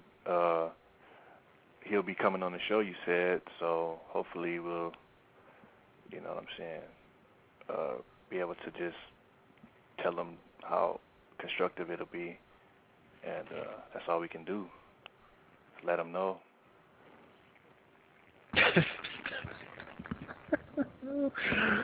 Tater Pie, she don't want to talk for some reason, but Tater Pie, she said that there is no greater pressure than the racist white supremacists. I agree wholeheartedly. Gus T. Renegade and anybody I can muster to call into the cows to share their views with Dr. Moore. We do not hold a candle to the racist white supremacists. The gay lesbian gang, they are big time financial backers of the white privilege conference. So I'm sure they will have a word or 12 to say about Dr. Welsing coming here to share her thoughts on white supremacy, amongst others. So and Gus T. Renegade. I mean, you know, me and Peggy McIntosh are not cool in the gang. You know, me and Tim Wise are not cool. Diane Goodman, I'm sure she's gonna remember me. We're not cool. I just, you know, white people got big time paws on this event, so you know, I'm not under any illusion that they will not be pressure Dr. Moore or to strongly suggest who they want to be in Minneapolis and who they do not want to be present in Minneapolis. So you know, we shall see. Yep. Thanks, Tater Pie. I mean, dang, I was trying to be optimistic. You are right. You are definitely correct. So, yeah, let's be real about it. What happened? Would be fun though. It's been would be fun. I would love to go to Minneapolis. It's a pretty city. Cute girls waiting. I mean, hey, I'm down to go. I'm down to go and clown. I want to talk about that invention of white people in law and how how she was breaking down how she was breaking that down. I thought that was interesting. Interesting is not the word. I'm sorry. Yeah, it's something that needs to be said. I know you don't want to give up her name, but man, and you said there was only 40 people in that workshop. There were only 40 people, but that needs to be put in context because, number one, there are 15 workshops going on at once, right? So, and it was Saturday. Like a lot of people were leaving today because it was the last day. So a lot of people, they left early or doing other stuff. So I would say out of the 1,700 people who might have been here for the conference, maybe 1,000 were maybe here. It might have been even less than that. Were here by the time that workshop went down, and then by the time you got 15 other workshops going on and what have you, people end up being very spread out. It's very rare that you have a workshop where I didn't see any workshops where 100 people were in the work. Plus they had institutes too. It's a lot of stuff going on. That's why I said it's almost like there are 50 different conferences because there's so much stuff going on that people end up being very spread out in terms of where they are at the conference.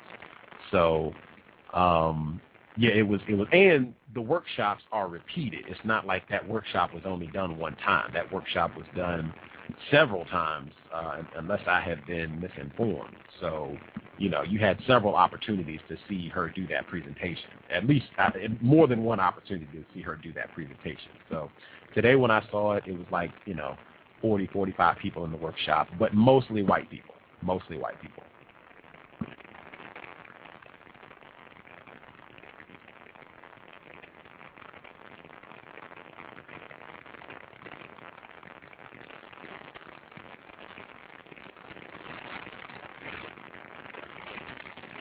Yeah, I can't wait to hear her come on the show,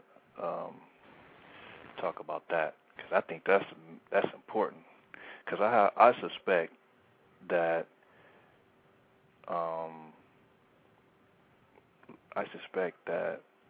white, like you said, white is white supremacy, is racism, white supremacy, and I'm thinking about it as really from the womb. You know what I'm saying? Because if a white child is kidnapped, that could cause a lot of problems for non-white people. So that white child is basically a cause of a lot of mistreatment. So according to your definition, as far as a system of people it just seems like they're right in there. They're right in the system. The way that I understood that from the womb too was that like they're just innately predisposed to like view other and things that are different as like very separate, and then lower, or to just be hostile towards other. That's the way I understood that, as when the sperm touched the egg, I was a racist. Like, my genetics are going to make me, you know what I'm saying? Like, be somebody who looks different than me as being alien. And because that reference is before being taught, before being exposed to a culture or learning or, understanding words. You know what I'm saying? That's like my formation, That's how I understood that. And I've had suspected racists, I've had admitted racists say that to me too. They were like, you don't know how deep it is. And then when you look at the history, like that woman who's going to come on the show, she said as soon as white people encountered melanated people, it was done, Not even like it developed over history. I know we heard on another show about how I think like some state legislature had debated whether or not they were going to be racist, but what she says kind of brings a different, make like a different perspective to that, and what Dr. Welsing says too. Dr. Welsing was like, as soon as they traveled the globe and they saw these melanated people, they were like, oh, we're racist now, So. Yep, she said race is a reality. Like, it affects their behavior in ways that we're not privy, we don't understand as of yet. Mhm. So that piece to the puzzle is missing. You know what I'm saying? Because that Gus had that one lady, Stacy, and she was like, she didn't, she was saying, well, we're not really genetically any different. We're all the same, and it's like, nah. we don't seem to in that case just use our common sense. Just use your eyes. We don't trust our eyes. We don't trust, like what do you mean we're the same? Like, I'm looking at you and I'm looking at, this person over here, and they don't look the same to me, you know what I'm saying? And, as far as genes affecting your behavior, it's like, that's like a big key. So, I just remember Cree asking that question. I think, I don't want to speak for her, but in a way it sounded like she was saying like a 4-month-old white child can't be racist. And I was thinking, yes, they can, 1 month. Because, like I said, if a white child is kidnapped and they say it's a black person or whatever, bam, it's like that child is causing a lot of mistreatment. And I think in the definition is,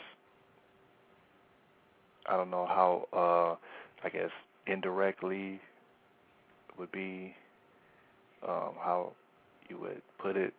Maybe, they're not, it's just the fact that they're white is happening. So if you can hurt me, I'm sorry, if you can hurt me as a child, that's deep. You can't talk or nothing, but you can still cause like I have to be on the lookout. You basically put me on the curfew, because if it happened in my neighborhood, I got to make sure I'm not, out and about too late. You know what I'm saying? They could pin anybody for the thing. You know what I'm saying? We've seen that before. So it's like, dang, man, a child can cause me some serious problems. Mhm. I believe we have Hakima also with us. Hakima, is that you? In Wisconsin, only 2 people on the line from Wisconsin, or in Wisconsin, excuse me. Are you with us, Hakima?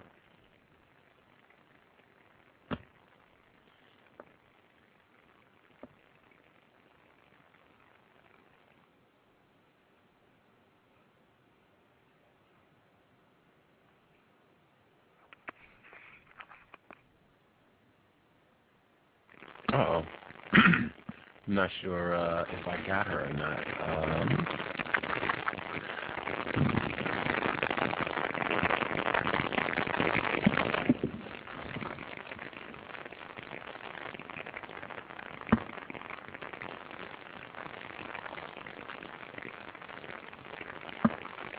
Sorry about that, bud. Give me 2 seconds. I thought I'd opened your line up, but it seems like I might be mistaken. So, okay. Oh, I did not. I thought I did. Okay. See if we got you. See if we got you this time.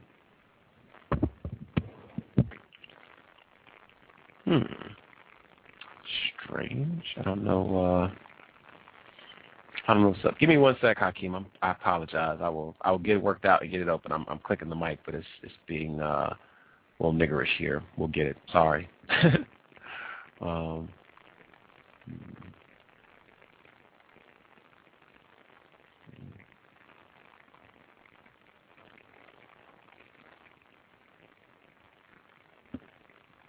See, I do want to say so I don't have dead air too. I do. It has been very surprising. I would say pleasantly surprising to see how many people have been tuning in for the programs here from the White Privilege Conference. I don't know if people were interested to know what's going on out here at the conference because they had heard about it or heard us talking about it or whatever. But it does seem like people were curious to know what's been going on. Yeah, thank you all for tuning in. It has been a learning experience. It has been a learning experience to come out here and actually see it, even though it has been. I will definitely make sure I reiterate. It has been frustrating. I'm all about avoid contact. I think Mac Payne had emailed me or sent me a message or whatever he did to ask about, whether or not, whether or not I continue to minimize contact with non-white people. And, the answer is for sure, yes, I minimize contact with non-white people still. I make an effort to avoid contact. It's not just minimize for me. And, to be in this environment, to be around a lot of non-white people and confused non-white people. I'm confused myself. But to be around non-white people who are confused and to be around non-white people who don't seem to have a high level of suspicion of white people, it has been tough. The lack of clarity with terms. You just hear people use people of color, that has always just irritated me. Like, man, hear people using people of color all the time has been, that's kind of tough. But I hear people do that everywhere. That's not like that's something special to the White Privilege Conference. But yeah, it has definitely been an experience I will not soon forget, and it's been really wild to see how many people have tuned in and listened to the shows reporting from. I haven't even had guests. Pretty much, it's just been me and random strangers that I found here at the conference. But people have seemed to have been interested. So I hope it's been constructive, and I hope you guys have learned something. See, we got a full switch. This is crazy. We have a full switchboard. Okay, so I believe 513. Gotcha. 513. You are on and with us, and bang, Hakima. Gotcha. Say that again. Yes. Okay. Yeah, I'm calling because I've been actually listening to your show for the last couple of weeks. I heard some old audio with Nellie Fuller, and it seems to me, in my opinion, that a lot of your information is constructive, makes a lot of sense, but it seems to me that more non-white people and white people will shy away from the information because of the wedge issues, which I think you're accurate on, but I think up against the machine, I don't have the ideas, but I think we all put our heads together, we can come up with a way where we can actually talk about the gay issue, the interracial issue, without pushing people away instead of just looking at the real problem. You understand what I'm saying? Because it seems like that's the major issue that's just going to push the real problem away from non-white people and white people. Because the message is strong, but to reach the masses, I think we can come up with a better way to get the point across. Because I think that's the biggest issue of it. Just, I don't know. It just seems like that's going to be our holdback. Our I don't know what word to use, but it seems that's every time you go anywhere. You just said, well, the gays are going to be in control of the conference next year. Well, that could be a reason for we can't actually get the goal accomplished. So I think we can come up with better, tactics to complete that. That's. What do you think? I want to be clear. White people are going to have influence. Ultimately, white people are in control of what happens with this conference. If I did say gays, let me make sure I'm being real clear. White people who I suspect are racist are going to be in control of what happens with this conference. Now, whether they decide to push the so-called gay issue or whatever, which they are doing, right. and was discussed. I heard non-white people talking about that, and they seem to be a lot more hip to the game than I suspected they would be. But white people are going to obstruct clarity and any effort to make this conference more constructive for non-white people. White people are going to oppose that staunchly. With regards to the program, I don't have any indication that non-white people are not receptive to dialogue about not having sex with white people or the issue of homosexuality. Not having sex with white. That's not what I'm saying. I'm saying basically, how about the kids are out there that are the aftermath of interracial relationships? How about the they're actually non-white, but they're probably living in a household with white people. They're going to have a lot more impact in the next generation. That's what I'm saying. There's a whole boatload of non-white people that are going to, have white people in their ear trying to shy them away. And I'm saying that we got to come up with better ways to strategize to actually influence non-white people to get the message without, falling victim to the same thing every time. Hey, they're bringing wedge issues. I think we just got to come up with better ways to reach not just black people but all non-white people, because that is the next generation. There's a lot of mixed people in this country, a lot. And they're going to have a lot more. If you look at Barack Obama, they're going to have a lot more. They're going to have a lot more influence. They're going to have a lot more influence on how this country is going to shape, how it's going to be shaped. And I think we can't just shy away, especially if you're saying that at this conference everybody is running in each other's hotel rooms and getting drunk. Well, you know what the future is going to be. So I think we should. Wait a minute. Hold on. Hang on. I want to be very clear with terms. If I haven't been clear, I want to make sure I'm being clear now. I don't believe I've said everybody has been drunk and running in each other's rooms. Now, I have. I'm not saying you said that, but hang on.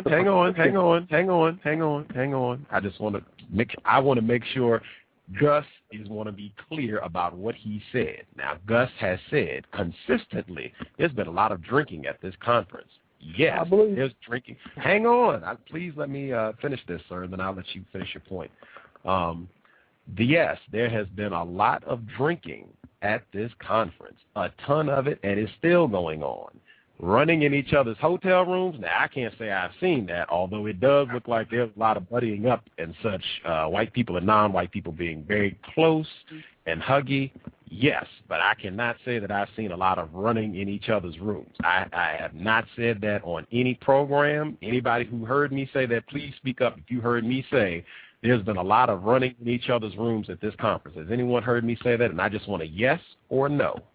No, I didn't hear that. Okay, thank you. Because some of these people might be, this is what I mean about clarity. One thing we can all do, be crystal clear about what you say. Some of these people might be listening to this program for the first time, and I don't want anybody attributing anything that I said that is not true. I have not said there's been a lot of running in each other's hotel rooms because I haven't seen that. So I have not said that. I don't want that attributed to me. So thank you for letting me clear that, although I do want to be very clear. I have seen a lot of drinking, and I will not back anybody that wants to tell me, no, yes, there has. There's been a lot of drinking, and I have seen a lot of conversations with people who are certainly far from sober. Yes, anybody who wants to take beef with that, come get it, Gus, because I've seen that, and they're at the Cognac Club right now. Thank you for letting me clear that. Go ahead, sir. No, my point is everything you've been saying on the show, I agree with. I mean, I don't disagree with it, but I just think that when it comes down to the major wedge issues, and I mean, a lot of our youth is, I don't know, brainwashed through this whole media gay thing that's going on, and I just think, I don't know, it's just the same old picture. I think is going to happen. That, you know, all your issues that you're speaking on are correct, and then when you get to the wedge issues, they can just throw the monkey wrench at you, and then we're all just sitting there right back where we started, you know, trying to get people involved and trying to do the same thing over and over and over again. So I understand what Nellie Fuller was saying. It has to be independent, but what you're actually trying to do is talk to a large group of people at once, and I just don't want to fall for that same trap. You know what I'm saying? Yes, sir. I want to respond to your thought. I think it's important. Thank you for listening to the archives and supporting the program. I think that is an excellent point, valid concern. My effort to combat that is, number one, I don't lead with any of those issues about the white supremacist sexual confusion by either trying to push so-called homosexuality or being gay, whatever all that is, LGBTQ, now an I on the end, pushing all that on non-white people. I don't lead with any of those issues. That's not the first thing that I talk about. The first thing that I talk about is not sexual intercourse between white people and non-white people. What I lead with is basics, terms, system of white supremacy, and put a definition on that. Just basics. That's what I have found, is that if you can get non-white people to get a better understanding of just fundamentals of racism, white supremacy, the better their fundamental understanding of white supremacy is, the much easier it is to move out to some of the more difficult issues where you get more resistance and pushback, like the sex with white people, the homosexuality piece. It's much easier to move to those. Also, one thing that I have been trying to do, which is why I've been expanding the program to not just have people that a lot of listeners find to be constructive. That's why I've been expanding. That's why I've wanted biracial Tiffany Jones on the program.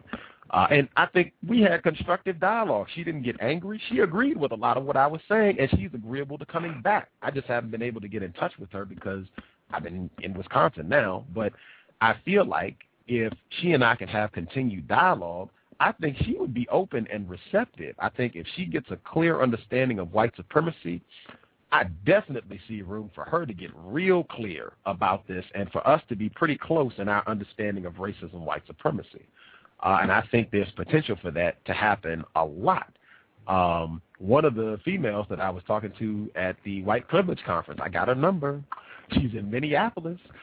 She has a white parent. However, we sat and talked for a long time, and we started the discussion with all white people are racist, white supremacists. And she did not get angry. She didn't get upset. She didn't leave. She stayed. She talked, and we continued to talk every day we were at the conference. So I think it can be done. I think it's just a matter of choosing the most constructive way to have dialogue with non-white people who have a white parent, And just use of terms can be huge. If you can just get to the non-white and she was comfortable with that, then, hey, that's non-white. She is non-white. She knows she's non-white. Bang, we're already making progress. Are you a victim of white supremacy? Bang, we're already making progress. Get some of the fundamentals down about what racism and white supremacy is and how it works.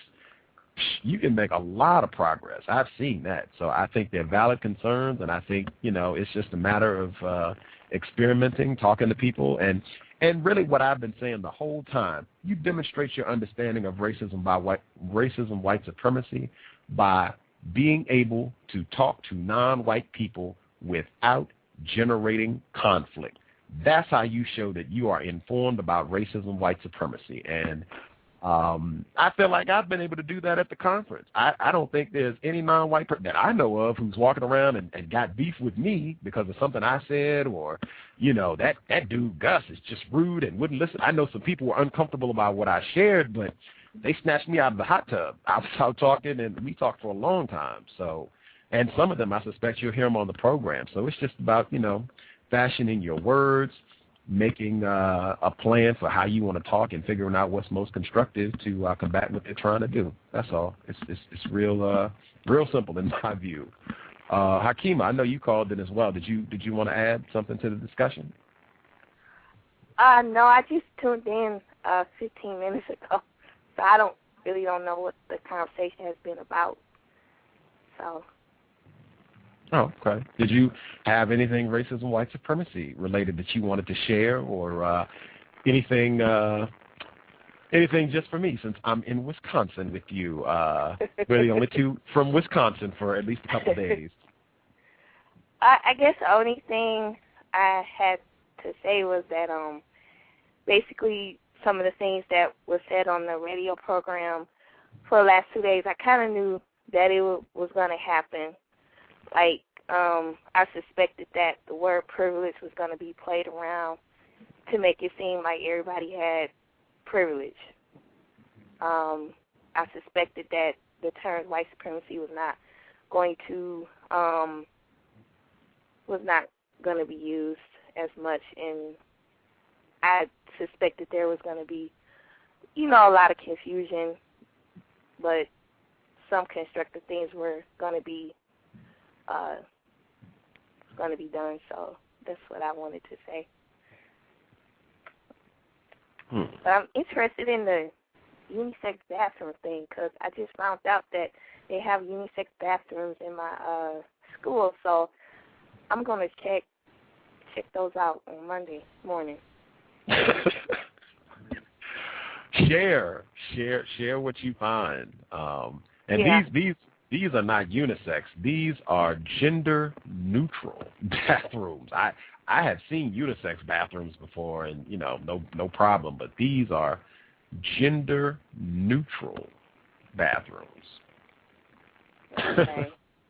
Whatever that means, and they didn't define that. You see, that's what I mean. That was not explained either. So did you hear the part about Dr. Moore saying he was interested in having Dr. Frances Cress Welsing at the White Privilege Conference next year, and having Gus do a workshop at the conference as well? Did you hear about that? And I guess if you didn't, you've heard about it now. Would you're close. It's going to be in Minneapolis next year. Would you be interested in going to Minneapolis if Dr. Welsing was going to be at the White Privilege Conference next year, and Gus T. Renegade doing a workshop? Yeah, I'll come next year. Yeah, I will this time. Yeah, I will next time. Even if even if Dr. Wilson or you don't show up, I will be going next year, hopefully. Well, I thought he said it wasn't constructive to go to the conference.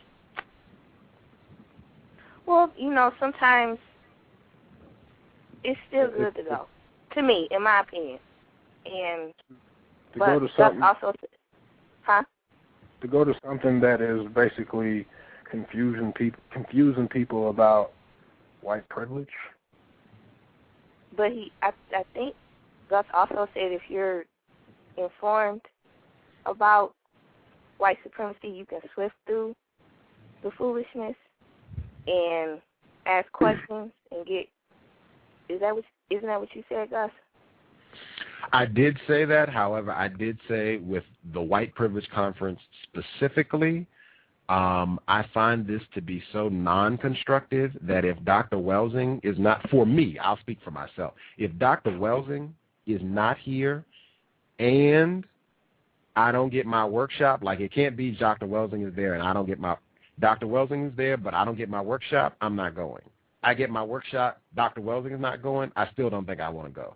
Dr. Welsing would have to be there and I would have to get my workshop for me to go.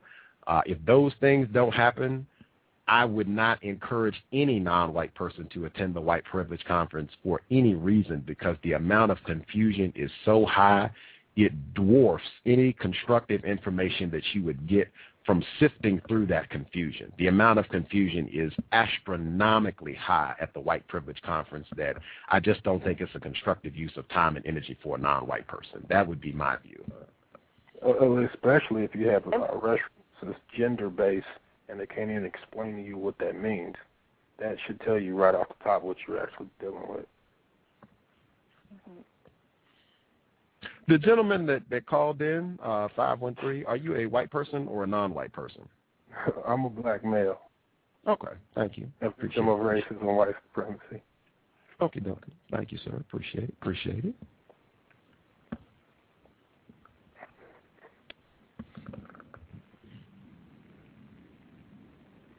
Hey, Gus.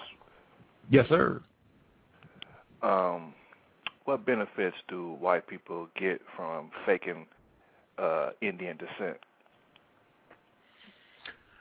The people that I saw in the workshop today, they made a lot of money. That was what he said consistently. They got a lot of money from pretending to be so-called Indian or Native American or, whatever term they were using. They got, financial benefits. The non-white person who was running the workshop, he said that there are not a lot of Native Americans who have a PhD.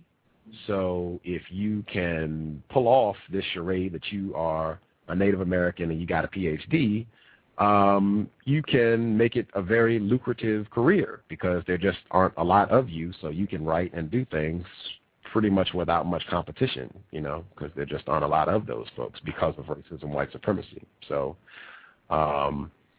what he talked about basically seemed to be an avenue to make money, to get resources, make money. I think some of the people who were in the workshop were saying that you could, I guess they have resources that white people can make available if you claim to be so-called Native American, like you can get money for school.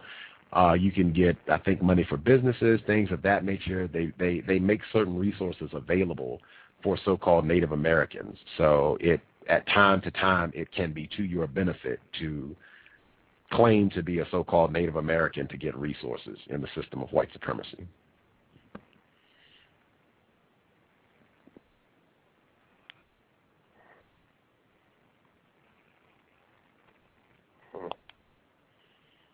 He's supposed to be coming on the show, though. He can break all that down. I got his information. He was constricted. I got all that in front of me right now, so I can give you his name. He's at University of Wisconsin. This gentleman. I got my program as well. I have my program. I can bring him back. I think it was 909. He told me to get a program or 3. I have programs, but I don't know what I'm supposed to do with them. If y'all want me to save them until we meet up at the conference next year or what I'm supposed to do, but I do have them. Okay, 31, Daniel Green, that's the gentleman's name, Daniel Green. He's a professor at the University of Wisconsin. Okay. What college does he teach at? I knew she was going to ask that. Like, which one? It's like 20 of them. Which one? He's at University of Wisconsin, La Crosse. Okay. And he's Native American? Yes.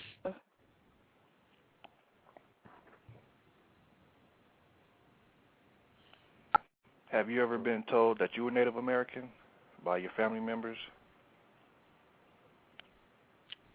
You talking to me? Yeah. No, never. Never. Yeah, I have. I was raised going to powwows and whatnot. Ooh.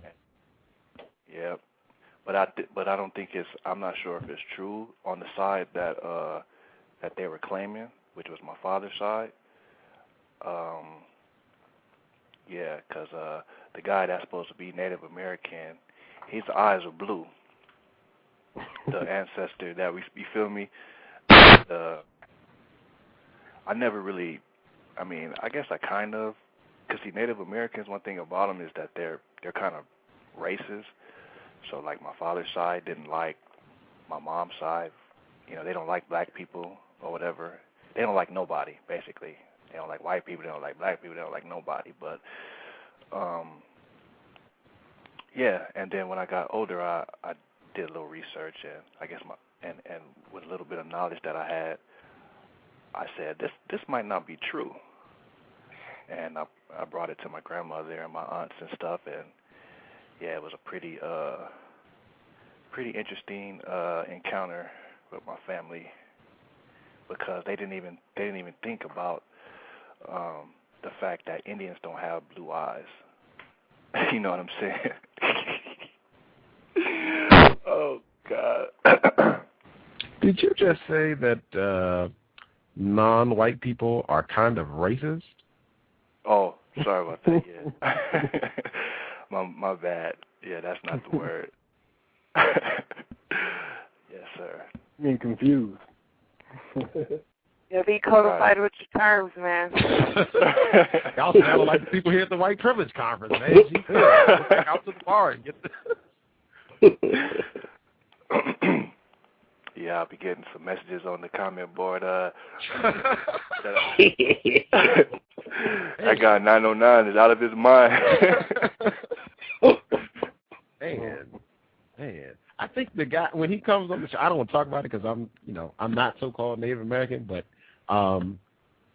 the female that I talked to today who said that her mom is Native American, she did have blue eyes. Now, I said, when I saw her, I said, okay, this chick, I think she would be accepted as white. I suspect that there probably are some so-called Native Americans who, have a white parent or white grandparent who could have blue eyes. I suspect that is not out of the realm of possibility, particularly when we have to remember that white people decide who gets to be a white person, who is a non-white person. So I'm quite sure a white person could see a so-called Native American who had blue eyes and still say, you're not with us, blue eyes or no, you are not on our team. Sorry about that. Peace. I was informed that Indians or Native Americans were Chinese monks and blacks mixed together. That's how they came about. So, kind of makes sense, but who knows?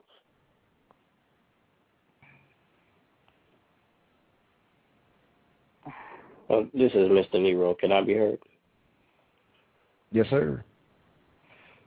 Yeah, the term Native American bothers me. I prefer to call them just indigenous people to this area of the world. I have discovered through having conversations with them that they don't even like that term.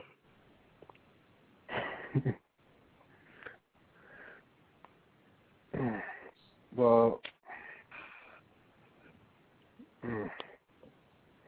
they still will go by their tribal names when you speak with them.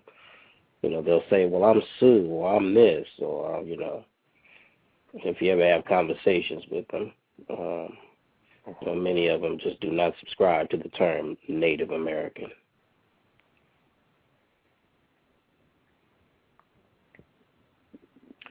I will take whatever term they give.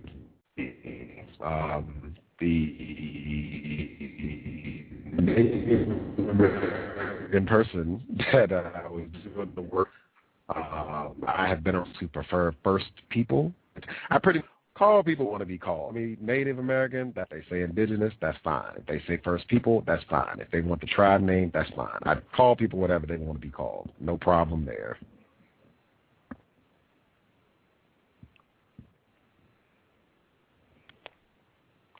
I guess I have to admit, when I first tuned into the show, I'm glad I wasn't driving, because if I'd have been driving, I probably would have swerved off the road. You know, hearing you use such language. This will not be recurrent. This is just, you know, locking in the moment here at the White Privilege Conference. Yeah, just letting things be a little rowdy for once. Plus, the people here, they were pretty loose with the language. Yeah, I'm a little surprised about that.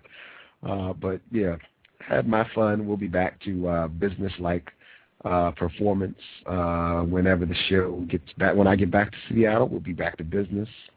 Typical language on the cows, professional broadcast. Justice will be here, so we can't be acting crazy. But yeah, I thought maybe Aisha Seckman was sitting next to you or something. Yeah, she was around. She was. Yeah, she was around. About the conference, yeah, I was thinking about this earlier. How many people you think were there for a college credit, and how many people were there to actually learn something? In your opinion? Did you say actually learn something? Is that what you said?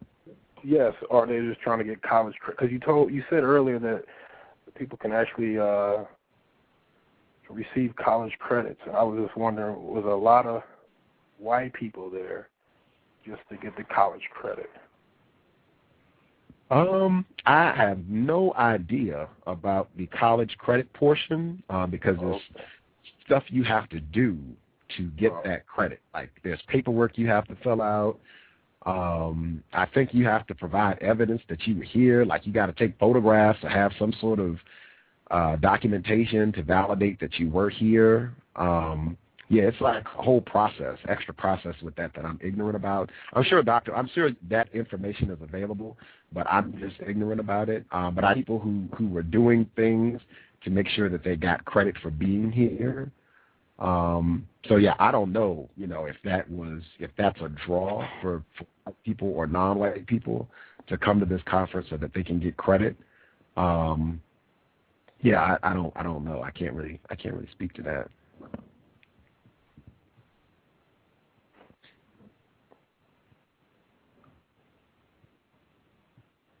I had a question about you and Now Mighty Wick. How many workshops did you guys attend together?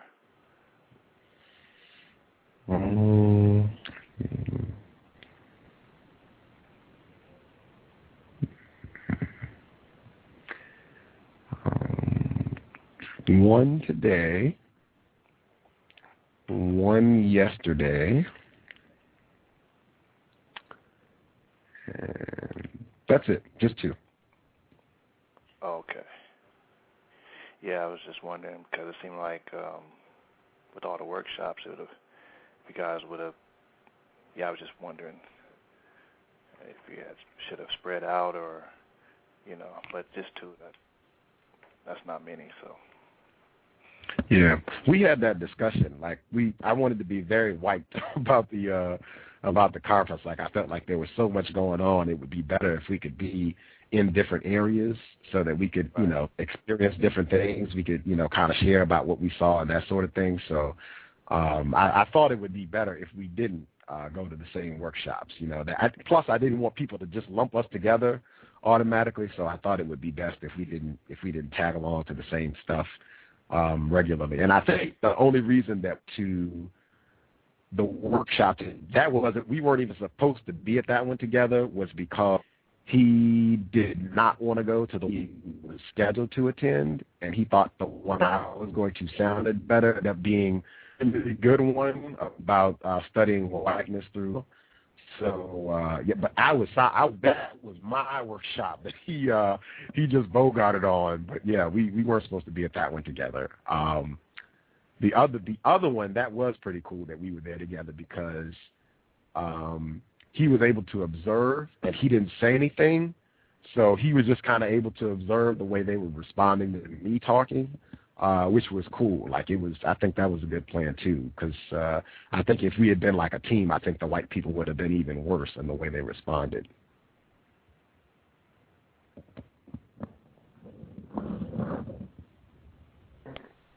Did you record anything? Yeah, that's what I was going to ask. I had my audio recorder for the workshop that I went to yesterday about motivating people of privilege. I had my recorder, but I stopped it because I thought it was going to be her talking to us, but it became a group thing like real quick. Like, oh, man, there's a lot of people in here. And just from where I was seated, I wasn't close. I wasn't in a good spot to pick up everybody talking because it was like 40 people there. So I wasn't really – I was in the front. Like I got close to her so that I could get the speaker. But, you know, when it ended up being what it was just, man, this is not going to work out. I mean, plus, it was. I remember I had to stop it because we went into smaller groups, and so air talk is, you know, picking up a lot of backcushion, and I had to stop it. So I did not end up doing audio recording, but Non-Mighty Wick did a significant amount of video recording, and we are going to try and get that stuff uploaded and share because he did do a significant amount of video recording while he was here. Workshops that he went to, things people were saying, different conversations and that sort of thing. So yeah, I think he got a lot of video footage.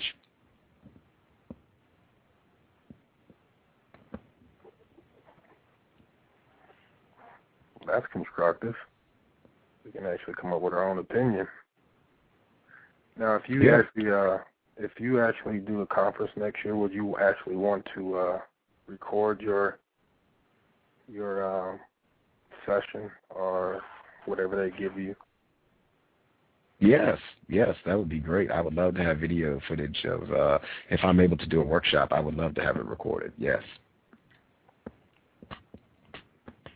You got a lot more attention.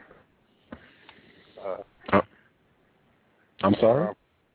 So I think that'll draw a lot more attention to the conference because of your message is quite different from most of the people that's been at the conference. So you got to be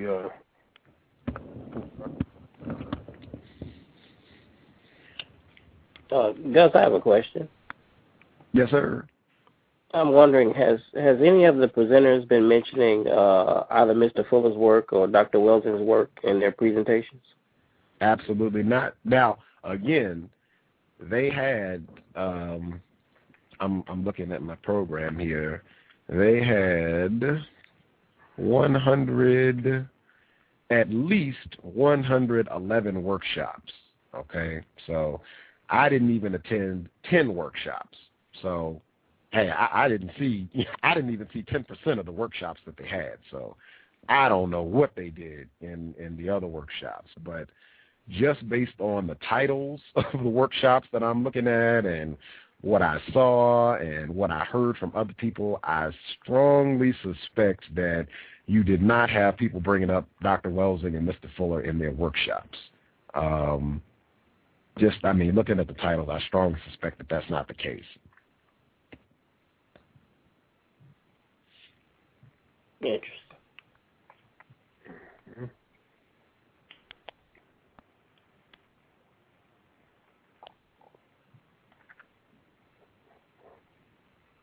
I know we're short on time, but I'm glad you did your broadcast from the White Privilege Conference. It was pretty interesting. And were you surprised that nobody from the conference call in yesterday, or?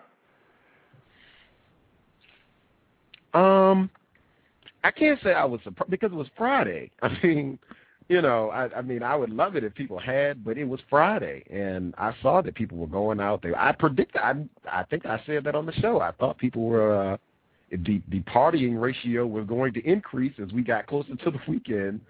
So yeah, that didn't surprise me at all. Would have enjoyed it if more folks had been able to call yesterday. I talked to some of them and they just said I forgot or we were partying. Or, like I said, the girl said, "Hey, there was a party," you know, tough luck. So yeah, it didn't surprise me that much. I do know that I was able to talk to more people, and they said that they would be interested in coming on the show. They said they didn't want to do it today because they're partying and packing and all that other stuff, but they would be down to share what they experienced at the conference. They said they had checked the website. They said they went and looked and all that good stuff. So, and I've got go ahead. I said you might have scared them away. That could be true, but you know, I mean, I was when I went to the caucus, I was much more blunt than I was even today. I mean, it was straight no chaser at the caucus. I mean, I just let everything fly there, and it was because it wasn't like what I was hearing anyway. Was not like people were rejoicing that they had an incredible experience here and it was the best thing ever and they learned. I mean, it wasn't exactly like people were saying that, so I didn't exactly feel the need to hold my punch. Plus, I wasn't going there with the intention of making friends. Like, I made that very clear. I wasn't going there with the intention of picking up listeners or friends. I didn't really care if people listened to the show or not, whatever. I'm not really looking for you to agree. Frankly, I'm ready to get back to my room anyway, so we can make this real quick. This is what I thought. This is what I experienced, and, you know, whatever. And they wanted to talk about it, that was cool. So, you know, no problem.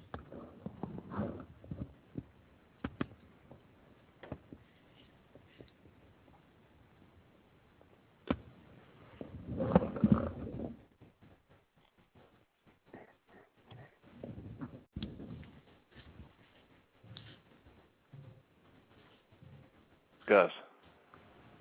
Yes, sir. Did you say that they had T-shirts about the cows there one day? I thought I heard you say that. I meant to ask you about that. I did not say that. They did not have T-shirts about the cows. No, I think it was about a lot of white privilege T-shirts. If there would have been shirts on the cows, it would have. They have white. They have cat.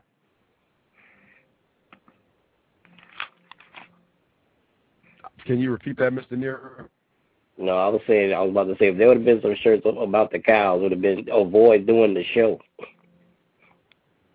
If you are white, don't come on the cows because you're going to get exposed.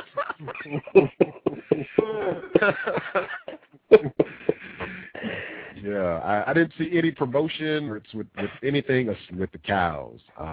If I'm doing a workshop next year, that's going to have to be included too. Like, they're going to have like a big-ass poster with the cows, Blog Talk Radio, the Earl, and like a big list of the guests that have been on the program. Because, I mean, and again, this is not pride or anything. I mean, this is just, damn, look at the roster of guests that have been here. I would put this up against who's been at the White Privilege Conference any day, and I would say just because of the language that's used here, what you will hear from people here is going to most likely trump far and away what they would say at the White Privilege Conference because of the language. You're not going to hear people come here saying, well, yeah, white privilege. You're going to hear people saying white supremacy is a problem, and specifically the system of white supremacy. So that would have to be included. They would have to promote the program because I think it's constructive information, not because, you know, Gus is great and whatever. Just, you know, it's been a lot of people here that have shared constructive information. I think they should you know, pull people in that direction and let them hear what these folks have to say. Gus, what is your response if someone criticizes the fact that, well, you know, when these white people come on your show, you know, they are promoting their work. You know, I mean, what's your response to that? Or do you feel like the constructive information far outweighs the fact that they get exposure for their work? Dr. Welsing said that. You know, that's why I have said that on the show, I think, repeatedly. Dr. Welsing said that. That was her reasoning as to why she did not think it would be constructive to have Tim Wise on the show. That was exactly her reasoning. And I noted, I think at least by June of last year, when I heard people saying that they were going out and buying the books of some of the white people that had been on this program, that was not intended. And I think I had said for a while, I was saying every program, do not buy these white people's books. And perhaps I need to be saying that again, but do not buy these white people's books. Go to the library and read their material. That could be an unintended side effect that boosts or aids the system of white supremacy, but I at least hope that people listen to the material, that they will hear the lack of. I hope just by listening to the material, people can decide for themselves if these white people are really interested in replacing white supremacy with justice, and if it would be a constructive investment to support any of the white people who've been on this program. I hope victims will listen to what these white people have to say when they come here and decide for themselves if that would be a constructive investment of their money.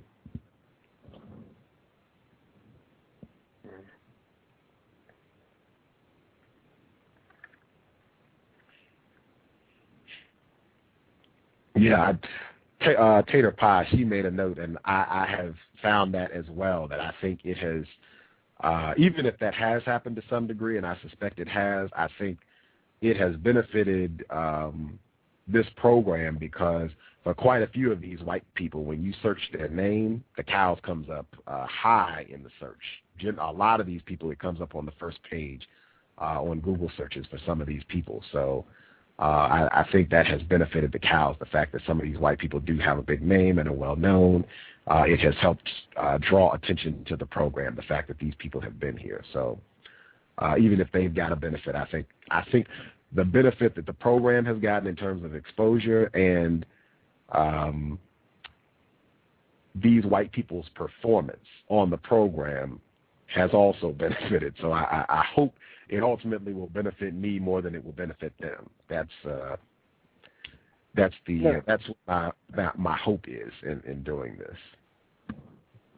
Gus, when Miss Randall was on your show, she said that, I thought I heard she say she don't think white supremacy is going to change until, I guess there's going to be an asteroid just going to hit the Earth. Mm-hmm. Now, did you say the same thing at the conference, or was it a lot more, how is it going to end? Did anyone talk about how to replace white supremacy or white privilege with anything? Or was it just, I don't know. I'm sorry. I didn't mean to cut you off. No, you're good.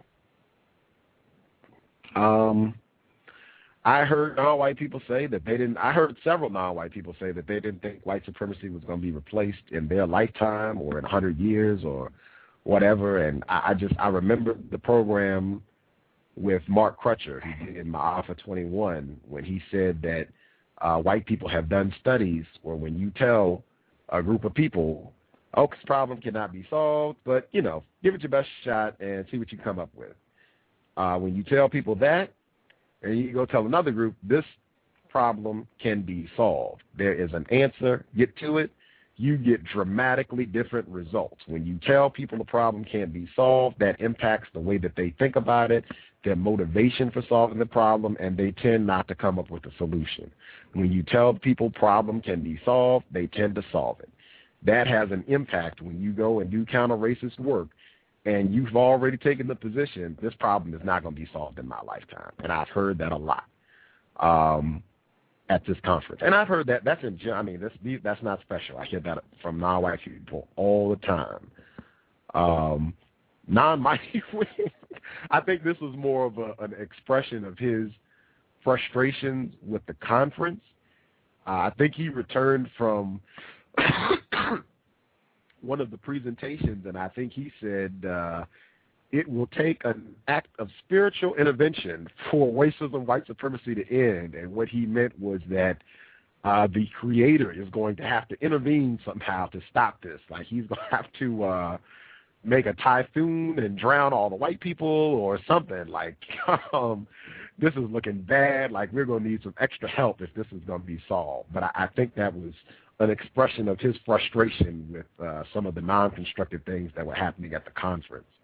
But yeah, to answer your question, I have not really heard people talking about how this problem is going to be solved and, what to do to solve it, or even if it's solvable. I haven't really heard anybody getting concrete, just, not my lifetime, not my kids' lifetime, not in the next 100 years, you know, that sort of thing.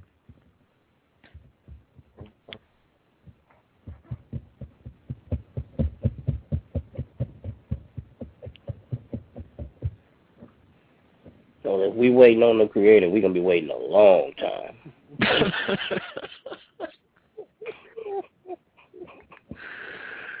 Yeah. I'm not a supporter of that.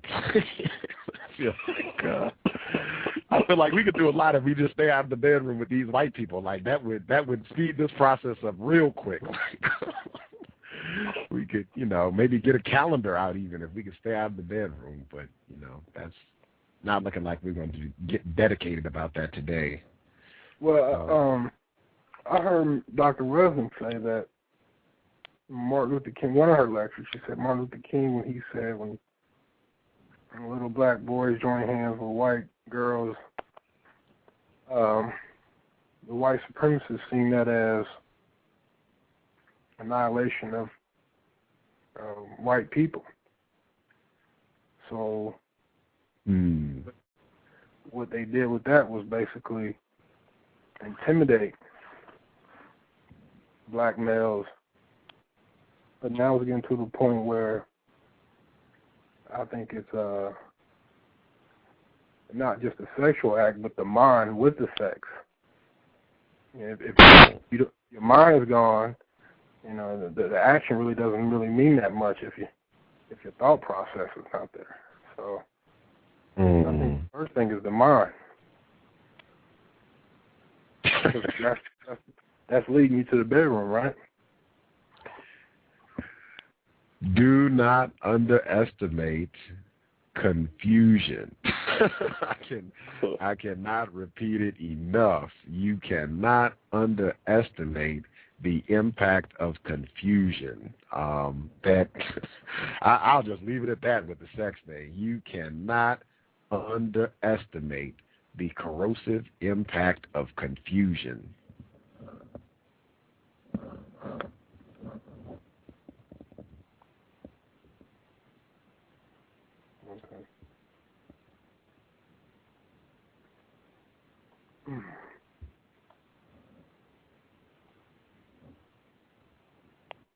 Confusion is lethal. Is that what you said?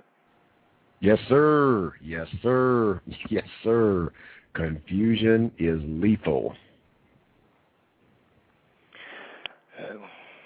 Well, it sounded like it was a lot of constructive things, because I can't wait to hear from a couple of the people you've hooked up with to come on the show and talk about some of, especially that phenotype and all of that, and that stuff there. I want to hear about that. Yeah, I'm not laughing at what you said. People are chatting to me while I'm on the show. I got cards out of the yin yang. It should be a wave of people coming through who were at the conference, because I did talk to a lot of people, and it's just 1,700 people. There's a lot of folks here, so it should be a wave of folks coming through who were here and did workshops and presentations and stuff, and had books coming through to share. And I guess Dr. Eddie Moore Jr. should be making a return trip as well. He said he would be down, so I guess that should be a return trip too. I didn't get a date or anything, but he said, yeah, we could do it within a week of the conference being over. So I guess Dr. Eddie Moore Jr. number 2 should be coming down the pike soon as well, which should be real interesting. It should be. It should be a wealth of material coming out of me getting the opportunity to go here, in addition to the people that I met. Hopefully picking up some new listeners and them calling in and sharing their views and all of that. Hopefully I'll be able to make something constructive crack out of this. And you say this was Eddie? I'm sorry, go ahead. No, I'm done. Sorry about that. No, I was asking, and this is Eddie Moore's project, isn't it? He is the founder of the White He's the founder, okay. Yeah, he is the founder. So, yeah. Oh my, and I forgot two things. And then I'm going to watch Flash Forward. I'll give you three. So this will be silly since they said it was like.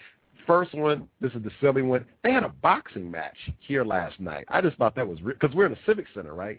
So they had a boxing match here last. It was just real strange to be walking through, going to workshops, and then they're getting ready for boxing.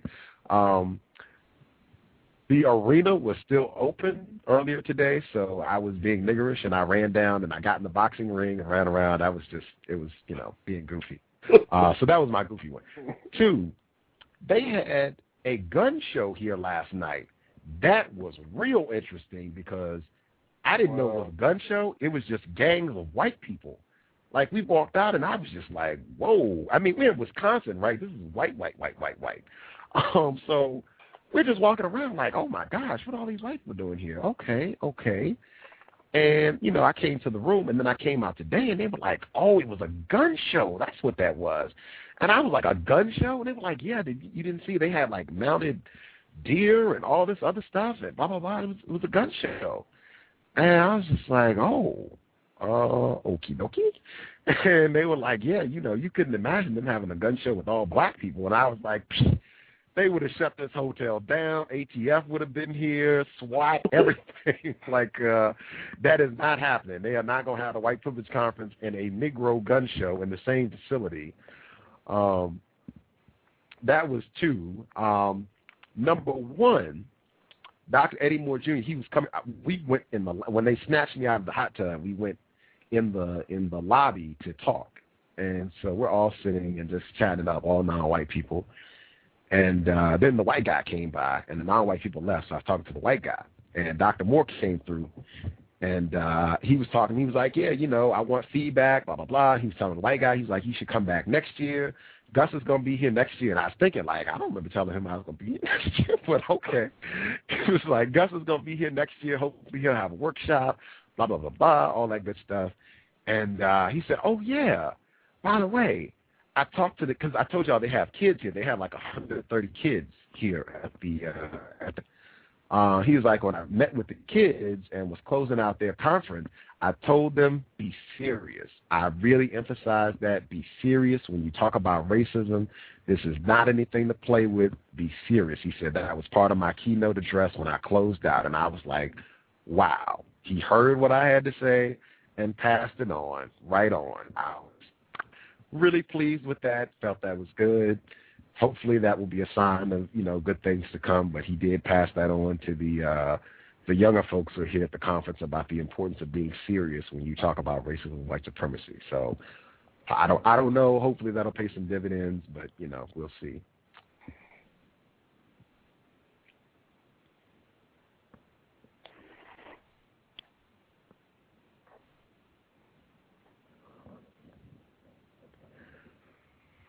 Well, thanks again, man. What time you leaving tomorrow? Early or? Late. I'm not on the train until tomorrow evening, so I have time to frolic in Wisconsin. If we were not out in the boonies, I could, go hang out and see what Hakeem is up to. We could, be messing around, playing with white people, doing counter-racist experiments or whatever, but, she's hours and hours away. So, yeah, I'm probably just going to lounge around and check out some more of the city, and we're close to the water. Hopefully the weather will be nice so I can go down and lounge at the water. And I think some of the other folks, they're going to still be hanging around too, so I might get to see what they're up to. And, yeah, just get ready to head back to Seattle and prep for some of the programs for this week. Well, when's the next show, Gus? So they tell me Wednesday. Dr. Mawalimu K. Baruti should be here for number 2. Excuses. His book on why sexual intercourse between white people and non-white people is incorrect. It's supposed to be Wednesday. I'm not sure about the time. Oh, wait a minute. I am sure about the time. Wednesday at 7 p.m. Eastern, 6 p.m. Central, 4 p.m. Pacific, Wednesday, April 14th. Dr. Mawalimu K. Baruti makes his second appearance here on the Cows. What did he discuss on his first show? Homosexual behavior, homosexuality. That's right. I remember now. Okay. Yeah. That was a very constructive show. I thought so too.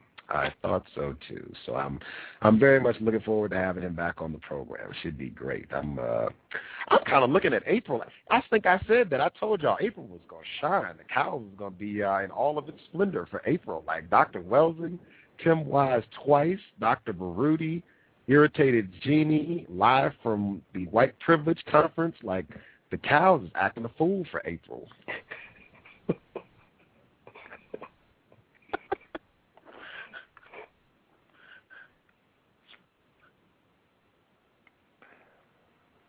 Are you surprised? I thought that the show still. I mean, we're still broadcasting or streaming or whatever. I thought it was going to go off at 1. It's 1 a.m. out here, but yeah, it's still going. I don't know. It's 13 minutes. It's a 3-hour limit, and it started, I believe, at 12:30, so it should be until 3:30. That's why I'm still broadcasting. Oh, yeah. I seen Back of the Bus. He did a YouTube video, and the white people were saying, "Yeah, it's never going to happen in your lifetime, buddy."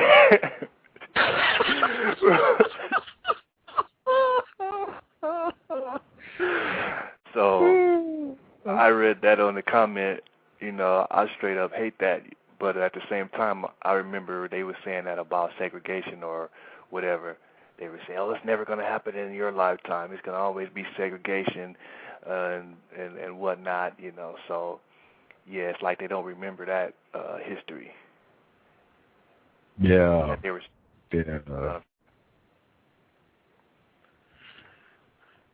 Yeah, I expect white people. Actually, I do not mind white people saying that. That's great. I wish more of them would come out and say it and just be real about that. It's not going to happen because we have no intention of discontinuing the system of white supremacy. Just tell the truth and put that out there.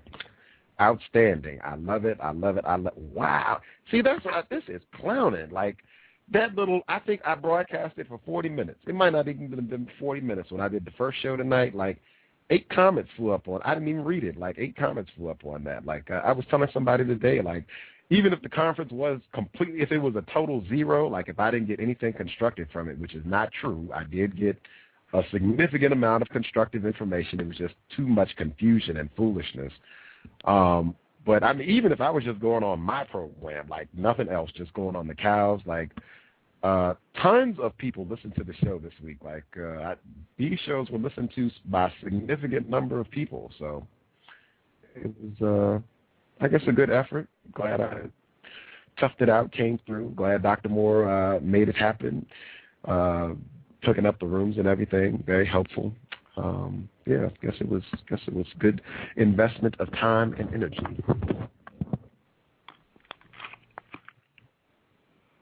Yeah, I thought it was. I was wondering, since you started the Blog Talk Radio, up until now, what is the most important thing you've learned so far? All the people you've interviewed and you talked to and questions you got, what's the most important thing you think you've learned since that you can pass on to other victims?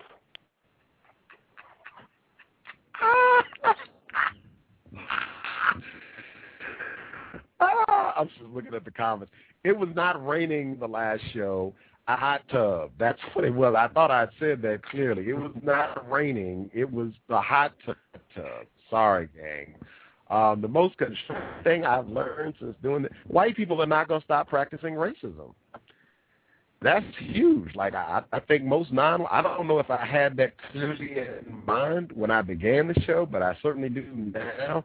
And I hope when people listen to this show, if they don't come away with anything else, white are not going to stop practicing racism, white supremacy. And I don't think that one white person that who's come on this show that you can say this white person is evidence all white people are not racist. Listen, I don't know a single white person you could point to who's come on this rant to and say was not racist. That person was not participating in the system. Not one. And it's all of you that are online. If you can correct, let's hear the white person that does not fit the pattern.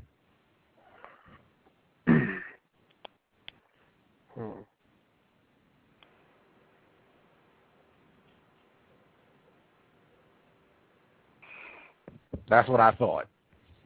That's what I thought. I hope that's what people have got from listening to the show. And to me, I think that's been one of the most important things by far. That white people are not going to stop doing this at all. They're going to do this forever.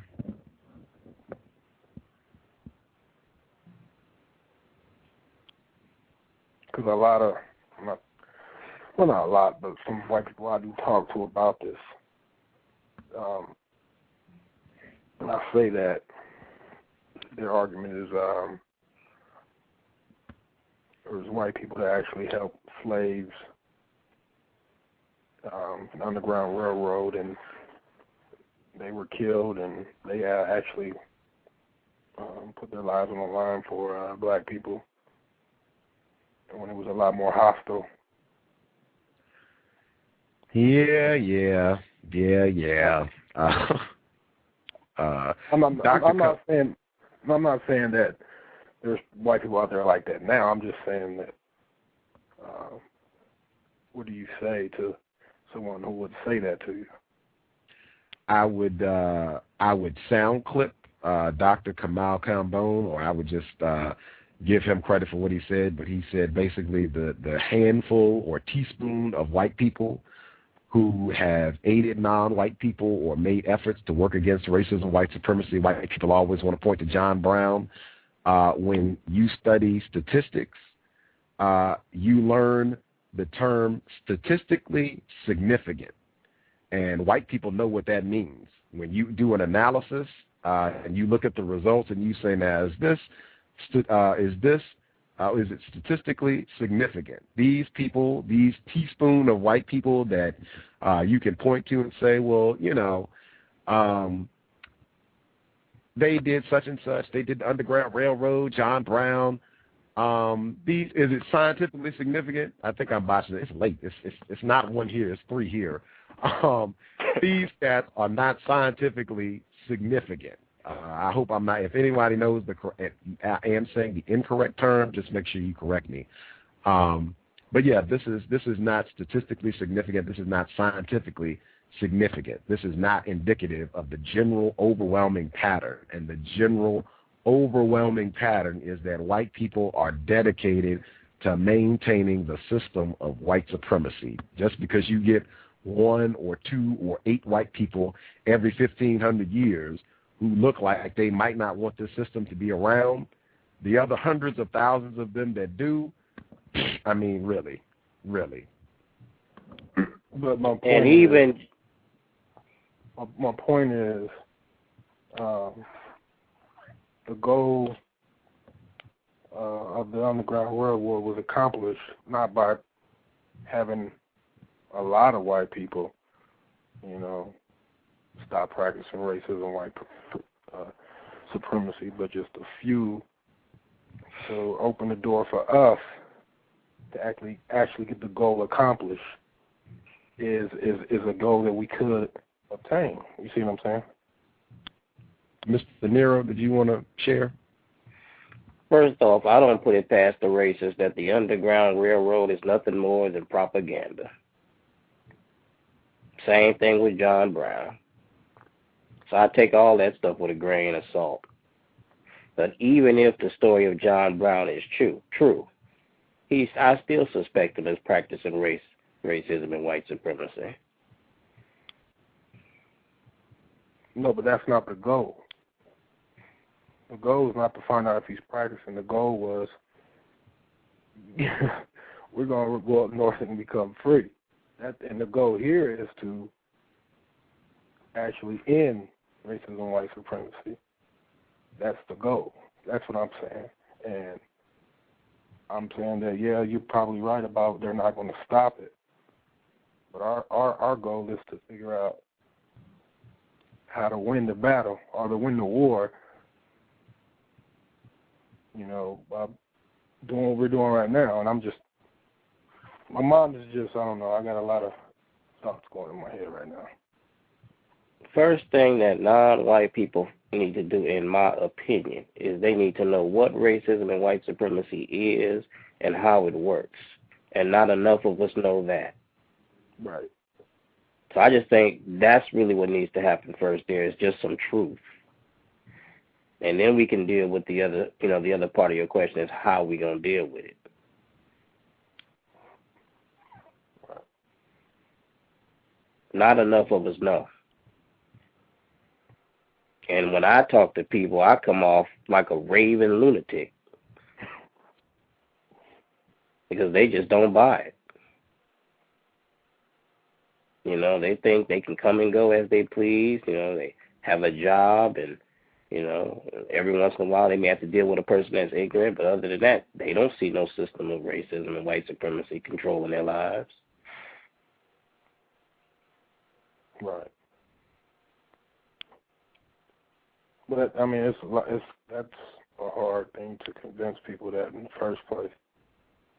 But it seems like when non-white people are faced with racism, it's a lot more easy to explain it to them. But if their life is on easy street, it seems like they don't want to hear it. Racist white supremacists have done an extraordinary job. That is refinement, and that's pretty much what I've been watching here at the White Privilege Conference.